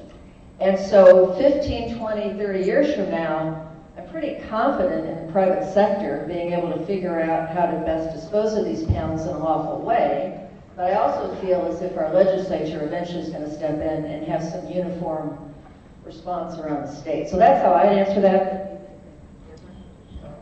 Yeah, of course I cannot speak to the legal portion of things. I think I agree with you, or I agree with you in the sense that there is ample information. So for instance, in regards to an actual panel, as we saw, if you start looking at the components, which of those components is can be recycled and is valuable? Well, there are silver strips. Absolutely. Aluminum? Absolutely. It's done. Glass? Indeed. Right? So you can deconstruct it, the panels themselves. The rest of the components, you have galvanized steel racking. Absolutely. You have transformers, medium voltage cabling that's between copper and aluminum. Absolutely. Right? So I don't know the details, but what I can definitely say is that the components themselves are not new to the recycling industry, and that therefore we know full well that if it's something copper, boom, we'll throw it in the recycle bin. Like, we're not going to throw it into the landfill.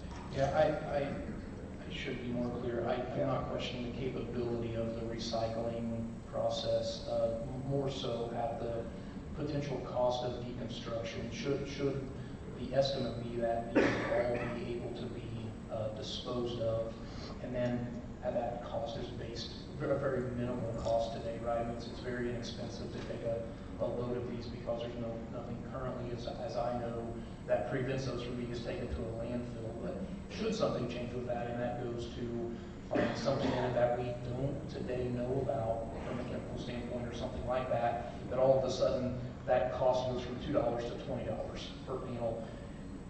Just that, I think that's where my comfort is lacking. Is I understand the 50% rate. If it goes from $1.50 to $2.50, then we're fine. But if it goes to $20, again, I know I'm quoting very small numbers here, but across 1,700 acres, that becomes a concern. But what's within the fence line, Francisco? How many acres? Isn't it 900? It's 920. Yeah.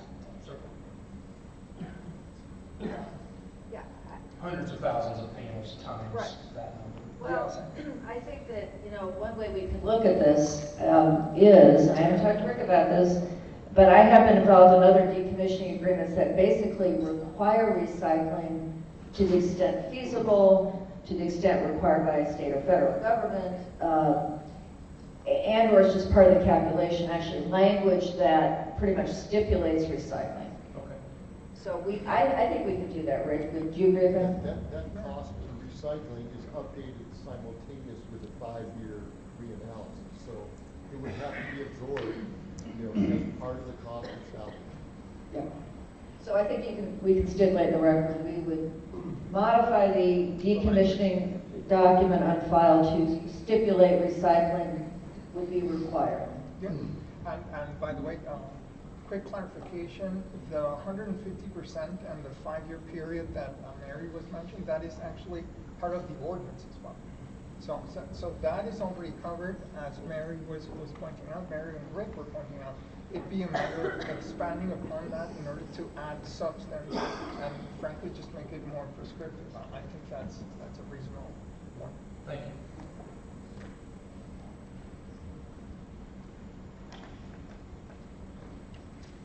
My question's been answered. I've got a few questions.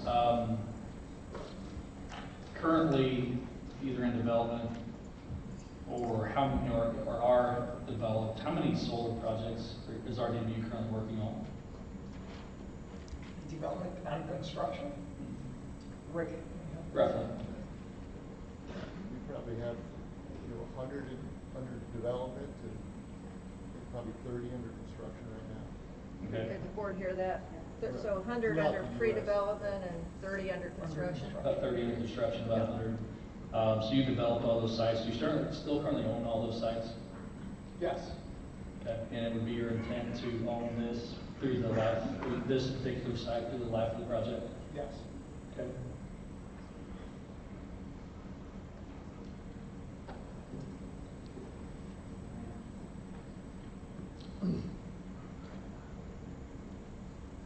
As it pertains to the financial impact of the county, is it your intent to apply for a tax abatement?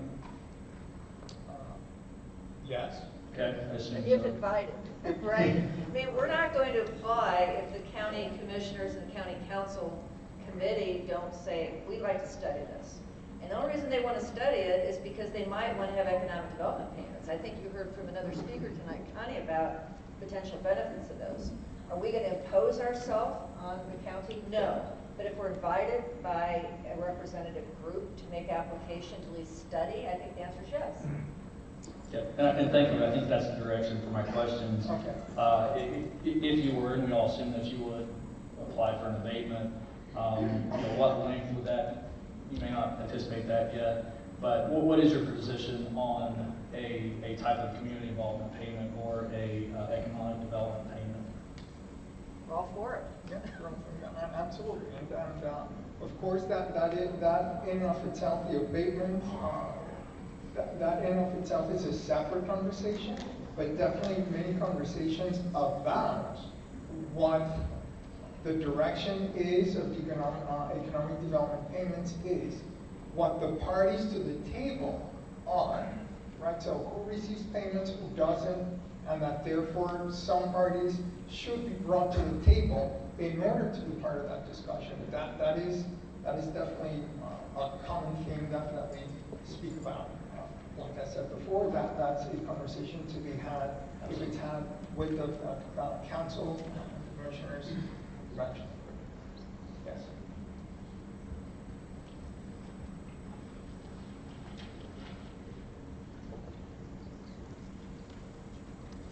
Had some questions on fire safety. I think those are adequately answered. I think Paul covered the decommissioning conversation, the questions I had.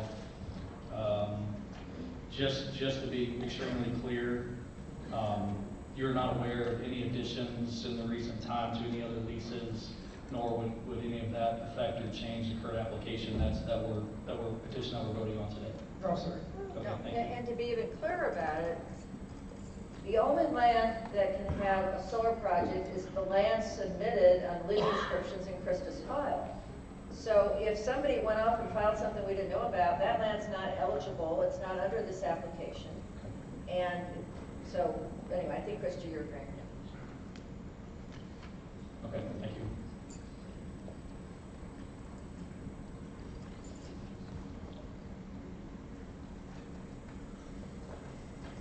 I'd like to say thanks to you guys for answering the questions. This has been quite a process, and I think you've done a nice job responding to a lot of this, and also to the folks that have brought up a lot of concerns. I think that overall this has been a well played out situation, so thank you to everyone. Thank you very much. Once again, thank you, board members, for the time, the patience, and the opportunity to present this project. Yeah. Bear with me, I've got to get my glasses in. We've got a document, Ms. Scholl, that's in the case file, but I'm going to briefly summarize conditions 1 through 15. Sorry, if you want. Yeah, do you have a slide? Perfect. Hold them up. Even better.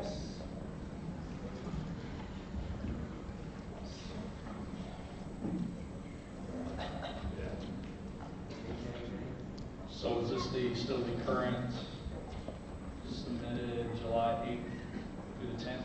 Correct. Page 5? Pretty sure. There's 1 through 15. The topics are, I'm not going to read from county approvals, which Francis, of course, talked about the drainage board, talks about setbacks, ground cover, decommissioning fund, road use agreement, emergency responders, PV panels. This is important. Shall be free of cadmium telluride, Gen X, evidence chemicals. It should not contain any materials that cause toxic poisoning due to direct contact or leaching. Lighting restrictions, well testing, well drilling, glare, noise, drainage infrastructure, repair of damage from tiles, and the fact we would conduct a job fair. So those are the 15 topics. And so you've got the document, and I think this, Duval, do you happen to have that document with you by chance? I think at one point you might have shared it with the BZA, or maybe Ms. Scholl. We have it. Okay, great. Yes. So we're reaffirming the submittal of the document.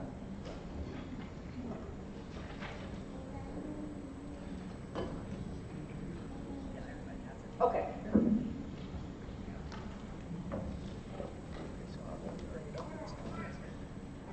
Mister, does that satisfy what you're looking for? Yes, I just sent that to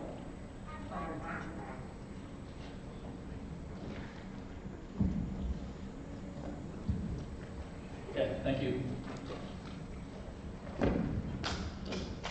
Any further questions from the board?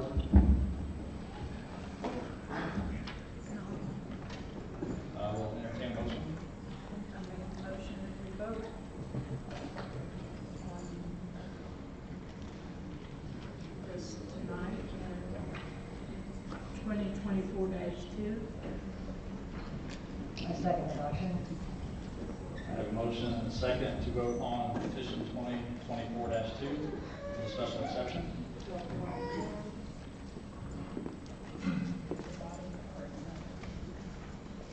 I'd like a moment, Chris, if you don't mind. Oh, Just- absolutely.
So procedurally, we need to do this properly.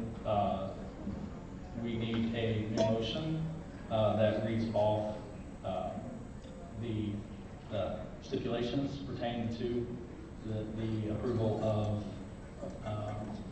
the petition. So I'll entertain a new motion, and Misty will read off those stipulations. I make a motion that we vote on BZA petition 2024-2 RWE special exception, which is subject to the specific stipulations that Missy can read. So it is my understanding that the board wants to include all of the conditions for approval which have been outlined by RWE, that crop damage as previously addressed tonight will be included, that the recycling requirements will be included, that the decommissioning agreement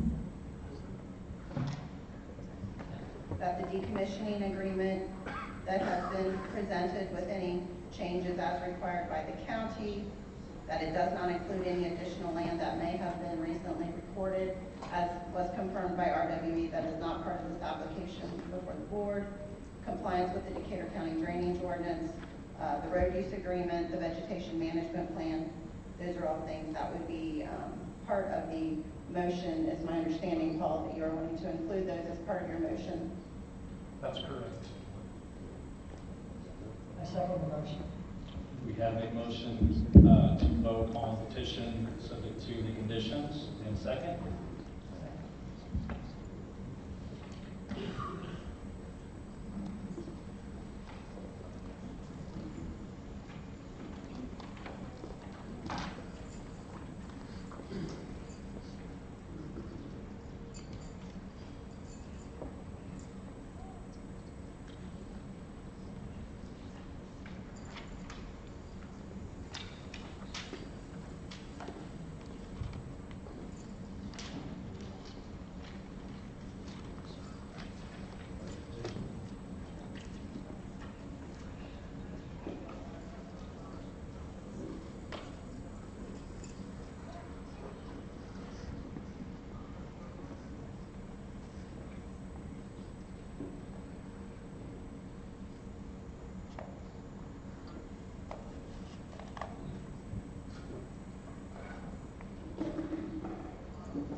And I'll read the votes. Paul Stone, no. Rick Hoeing, no. Jamie Livingston, no. Joyce Brindley, no. Scott Smith, no.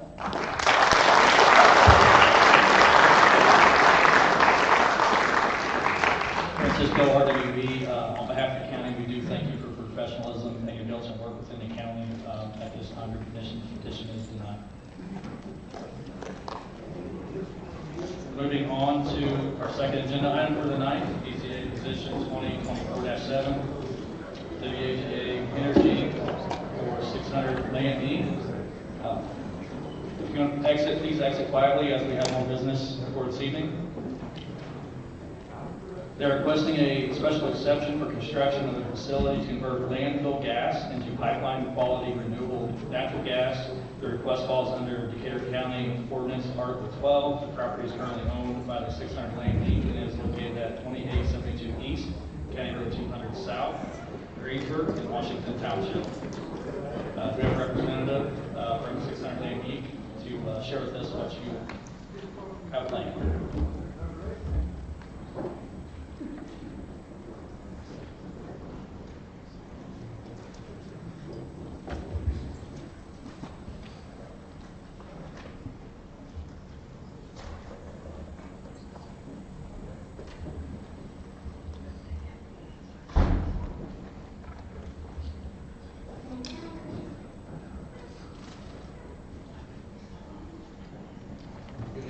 My name is Mark Fexman. I'm with 600 Land, also a Decatur Landfill.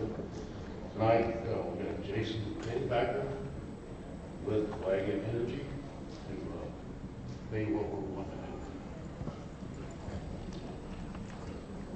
do. Well, good evening, BZA members and members of the Decatur community. Thank you for the opportunity to share with you tonight our request in more detail for a special exemption to the existing industrial zoning classification for the landfill to specifically acknowledge the operation of our complementary facility there at the landfill. So my name is Jason Pennypacker. I'm a project development director for Waga Energy.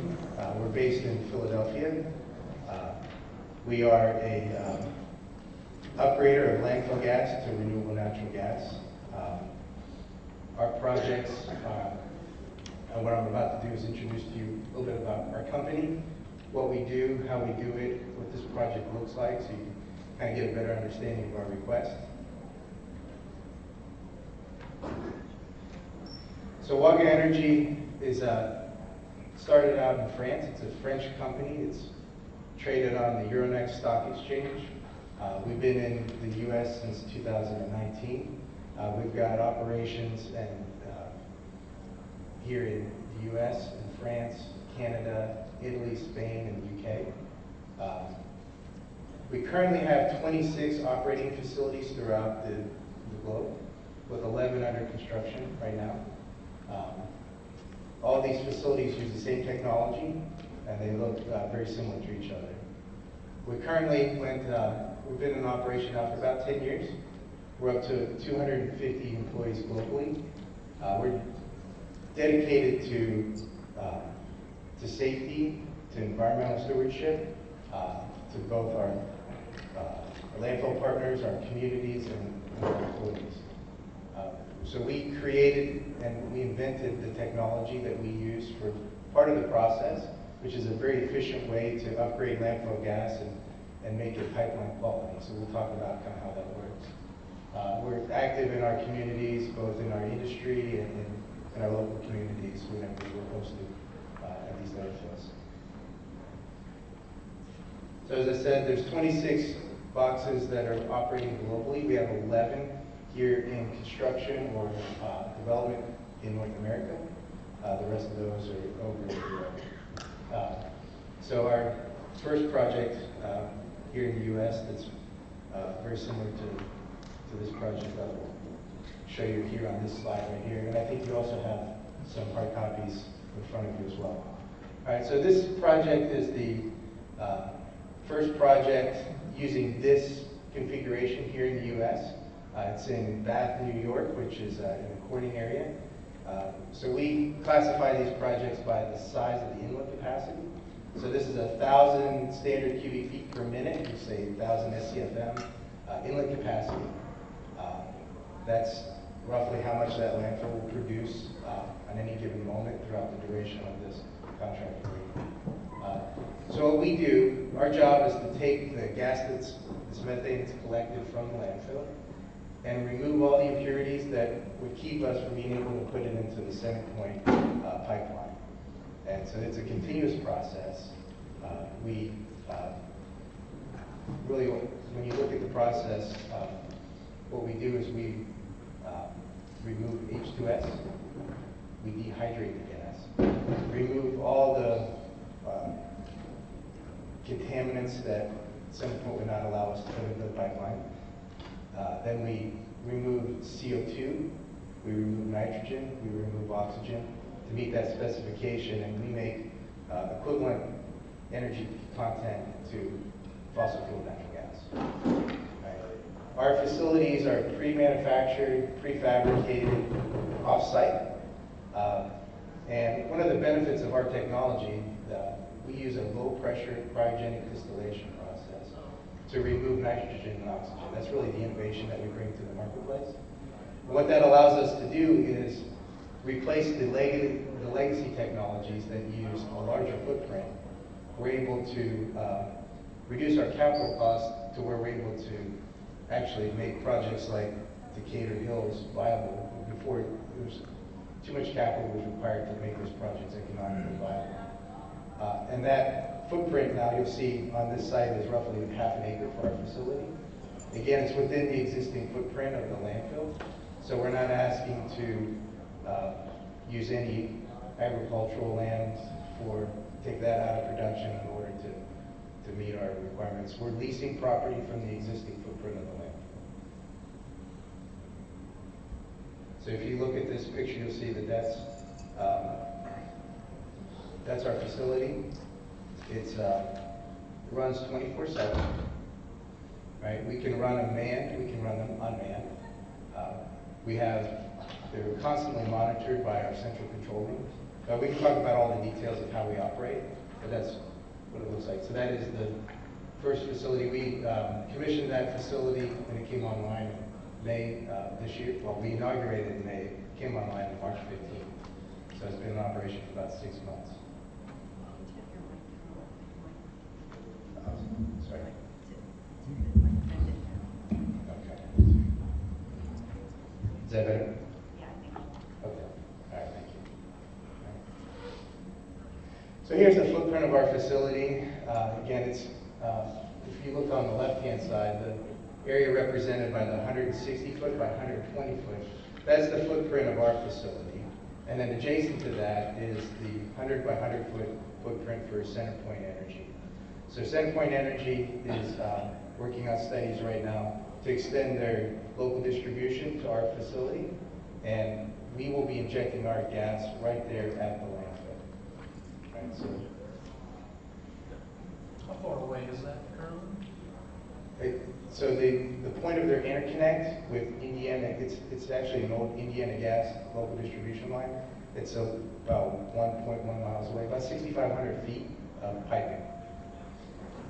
And the majority of the piping is actually going through 600 land property. So all of the gas will be entered through that location, none will be trucked off? That's correct, that's correct. So we prefer a physical interconnect whenever possible. Yeah. And so this is what, 100% of our gas will go there. So here's another view of the facility. Just we're acknowledging the fact that there's a 100-foot setback on that area. So we're aware of that. We're designing for that, and that is the rough placement of our facility relative to the existing landfill operations. I think there's some additional maps and deeds as part of your original application. So those are the slides that we had to just kind of give you an overview of the facility. So the things that I'd like to also make sure I touch on is that from the benefits of this project is that, so the landfill is already collecting the methane, right, and it's currently being flared, right, and so the benefit of that is now we're taking that energy that's just being burned and released into the atmosphere. It's a slightly less potent greenhouse gas into now the majority of the energy and greenhouse gases are now going into the pipeline, and they're reducing improving the local air quality, as well as we're also displacing a fossil fuel that otherwise would have been needed for those processes. Do you have an estimate on production, daily or annual? Yes. So 1,000 SCFM facility at full capacity will produce about 225,000 MMBTUs per year. So CFM in and CFM out, about what's the ratio? Like what do you bring in methane, what is put out in CFM and natural gas? So it's a rough rule of thumb is half, right? So typically, methane is 1,000 BTUs, well, 1,012 BTUs per standard cubic foot. And if it was just pure methane, that's what you would see. But when you are trying to collect that methane gas, you're applying a vacuum to that gas through blowers and other equipment.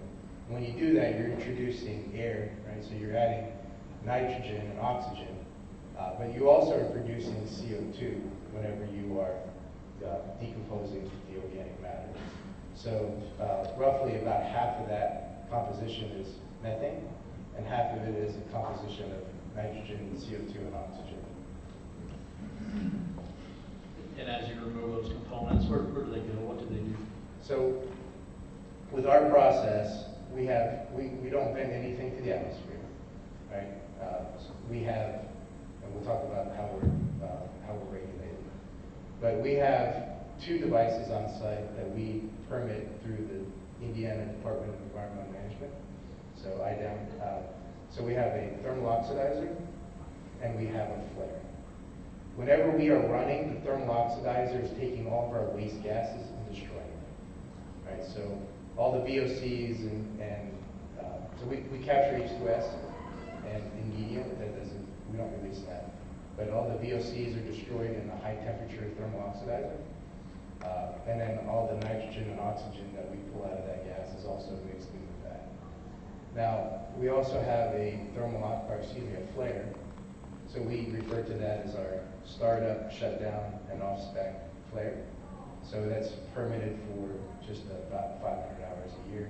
And we use that to prove out the gas. So as we're producing our product, before we can convince CenterPoint that we've achieved the quality that they need, we have to prove that out with the instrumentation that we have on site and their instrumentation.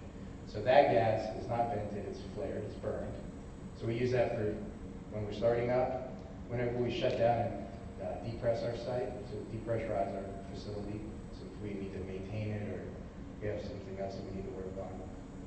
And then any time that we go off spec, or if CenterPoint closes in their valves to not allow us to go in, they close their valves, we open our valves to the flare, and we burn that gas. We try to avoid that. Our goal is to be on, so our commitment is 95% uptime. So 95% of that time, that gas is going into the Indiana gas pipeline. So we will have on-site staff.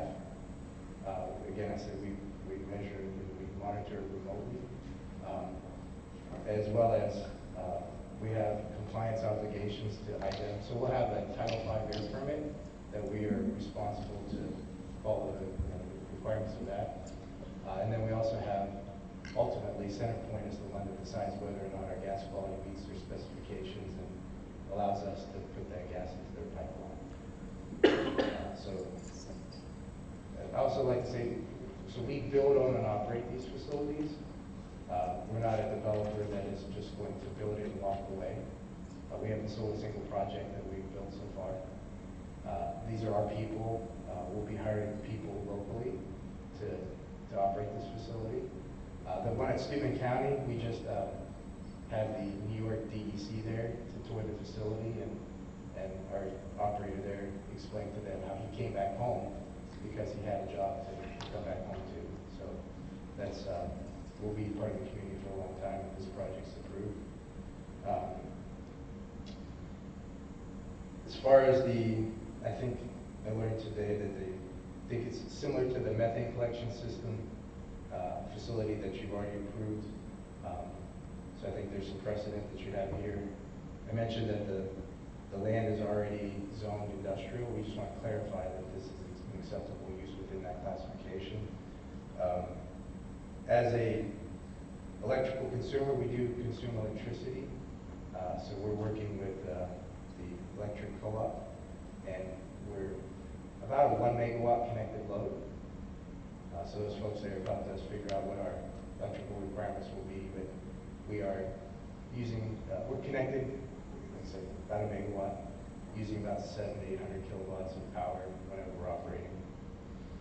And then I think one of the questions that we wanted to make sure you understood as we were talking, we don't store gas. And I mentioned that we have that flare to depressurize our gas. Right, so we're not putting in, we have vessels in there that have media, that are buffer tanks while we're operating, but we don't store gas. So that's not what we do. We process it and get it into the pipeline. So I think that's the majority of the highlights I wanted to make sure you understood. How did you pick Indiana? I just look at this map and think, wow, we're pretty lucky to have you, I guess, but what drew you to this area? So one of the ways that we get our information out there is we go to conferences, and so the operators of Bestway also attend those conferences, and we met there. They also have a background in upgrading landfill gas for transportation fuels and whatnot on other facilities, so they're aware of the technology. And they've been interested in a long time, and they've been approached multiple times, but what our niche is being able to go after these smaller landfills that previously weren't able to be supported economically. And what's really nice about it is that you have the quantities of energy that are available from these smaller landfills tend to pair really well with local distribution. And so as a company, what our value is that we want to be part of the circular economy, right? So we want to take gas that's produced from this landfill, from trash from the area, upgrade that gas, put it back in the Indiana gas pipeline, and send that gas over to, so those molecules are going back to Indiana customer, you know? So, but the way we first met was through a conference, and we've been in this relationship now for about 2.5 years, and we signed an agreement back in January to move this project forward. Our goal is to be online by the end of next year, so we think that's very possible. As a person who was the president of solid waste management and married to a man who worked for IDM, I'm really excited about not having to burn off. I don't see the point in wasting that fuel. I think that if we can, there's a way that we can recycle that into things for our county and not for anyone outside of our county. Of course, you go outside too. But in order for us to get rid of our trash, we accepted the landfill here. We should be able to accept maybe, you know, you have to prove it to us, but that we're good stewards of trying to recycle this methane gas, because methane is not by some work accounts, for Heritage from Indianapolis for IBM. Yeah, he's been through all those gases and things, and we know what they all can do. So it would be awesome if we could figure out a way to do all that everywhere.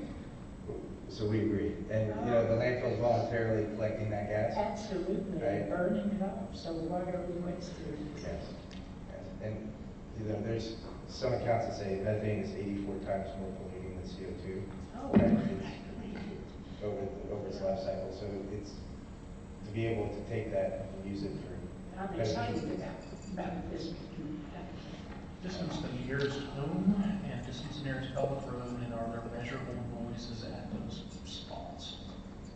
So we currently are designing 100 feet from the County Road 200. The last project in New York that we did, so they're governed by the New York Part 360 solid waste code, and their obligation for a rural landfill was 47 dB at the property line, at night 55 during the day. We achieved that through the North study that we did. We're confident that we can do that here as well. Yeah. So our facilities, when the DEC was on site last week, their first comment was, "It sure is quiet." So these containers are enclosed. The only fans that are outside are the fans on the air conditioning units. So we don't use the big air to gas fans that tend to make a lot of noise. All of our valves and things that change state are inside of containers for a lot of reasons, and noise is one of them. So we're confident that, I'm not aware of the specific code there that I've seen so far, but we are working with an environmental engineer to make sure that we meet all the code requirements. How far, Mark, to the nearest home from where this is? Fall Prairie, Okay. about 800 to 1,000 feet away. At that distance, there's no measurements. Would you? So what is your arrangement with Decatur Hill's lease agreement? What is the life expectancy of the system once it's up and running?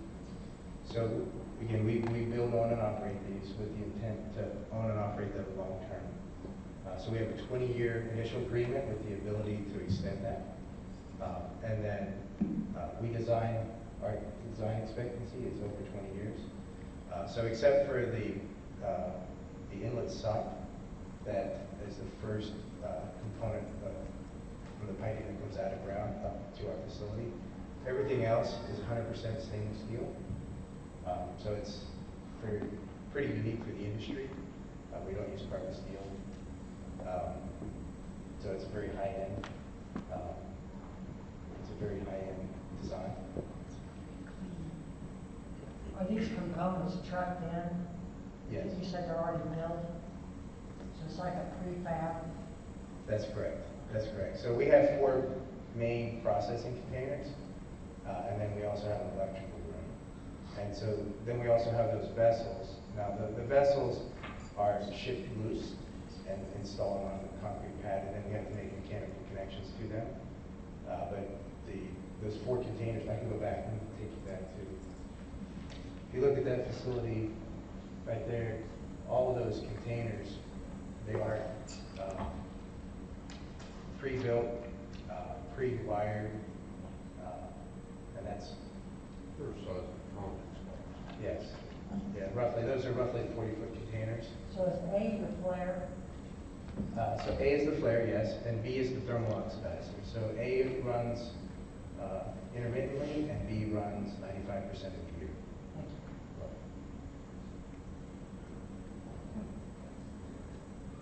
So when the facility is running, you can stand right here, and this is our compressor container. So it has,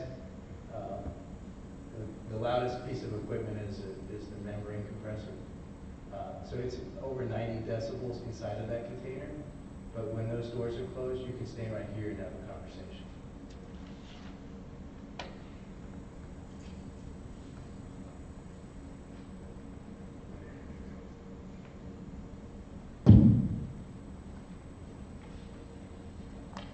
So if I'm looking right, there's a current, you're currently using that area for storage, or there's It was a storage, yeah. storage Right there. now.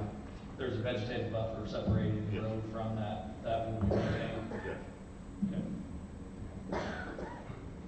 What I probably should label this. So this area right here, this would be similar to the CenterPoint Energy interconnect. So once we pass them to that side of the fence, the custody of that gas now belongs to the interconnecting gas utility. So they're regulated once through their own regulation to get the gas off-site.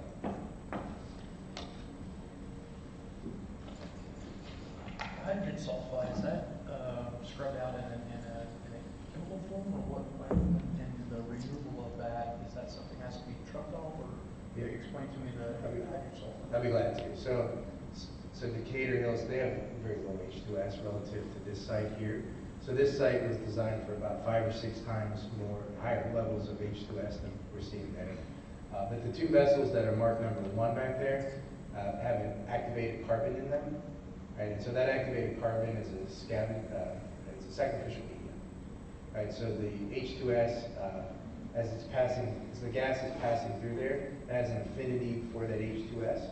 That H2S will impregnate itself in that media, and then it won't go anywhere, right? And then we have to periodically remove that media and haul that media off, right? So it's typically a non-hazardous media, so sometimes we're able to put it in the landfill, sometimes we take it elsewhere.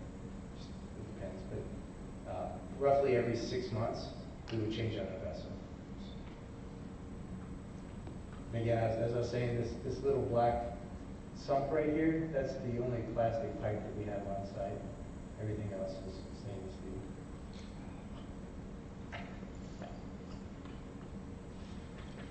Is there any water involved in this process, and therefore any runoff from it, any water disposed from this? So the landfill gas is saturated with moisture. So we do have to remove that moisture in order to protect our equipment and also meet the pipeline specifications. So we have dehydration equipment there. We have a chiller, primarily through the chilling process that we drop the dew point down.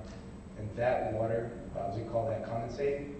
And that condensate is then part of the leachate collection system. So it's diluted with the leachate and disposed of through the leachate system. It'll flow And back into that's our. monitored by IDEM, Yeah. as it always has been. Yeah. So, yeah, we don't use any water for our process, but we do remove water. And that was water water because our neighbors work with the gas. That's correct.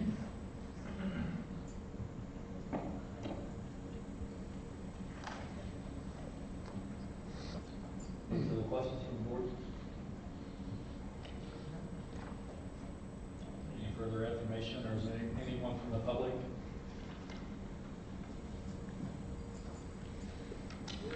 Seeing none, I'll entertain a motion. I make the motion that we vote on the petition 2024-7. Second. A motion and second.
I'll read the votes.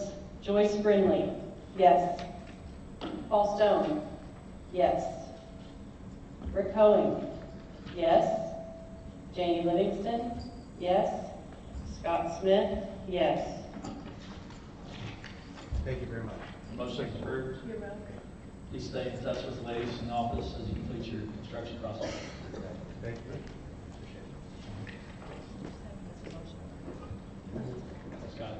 Scott.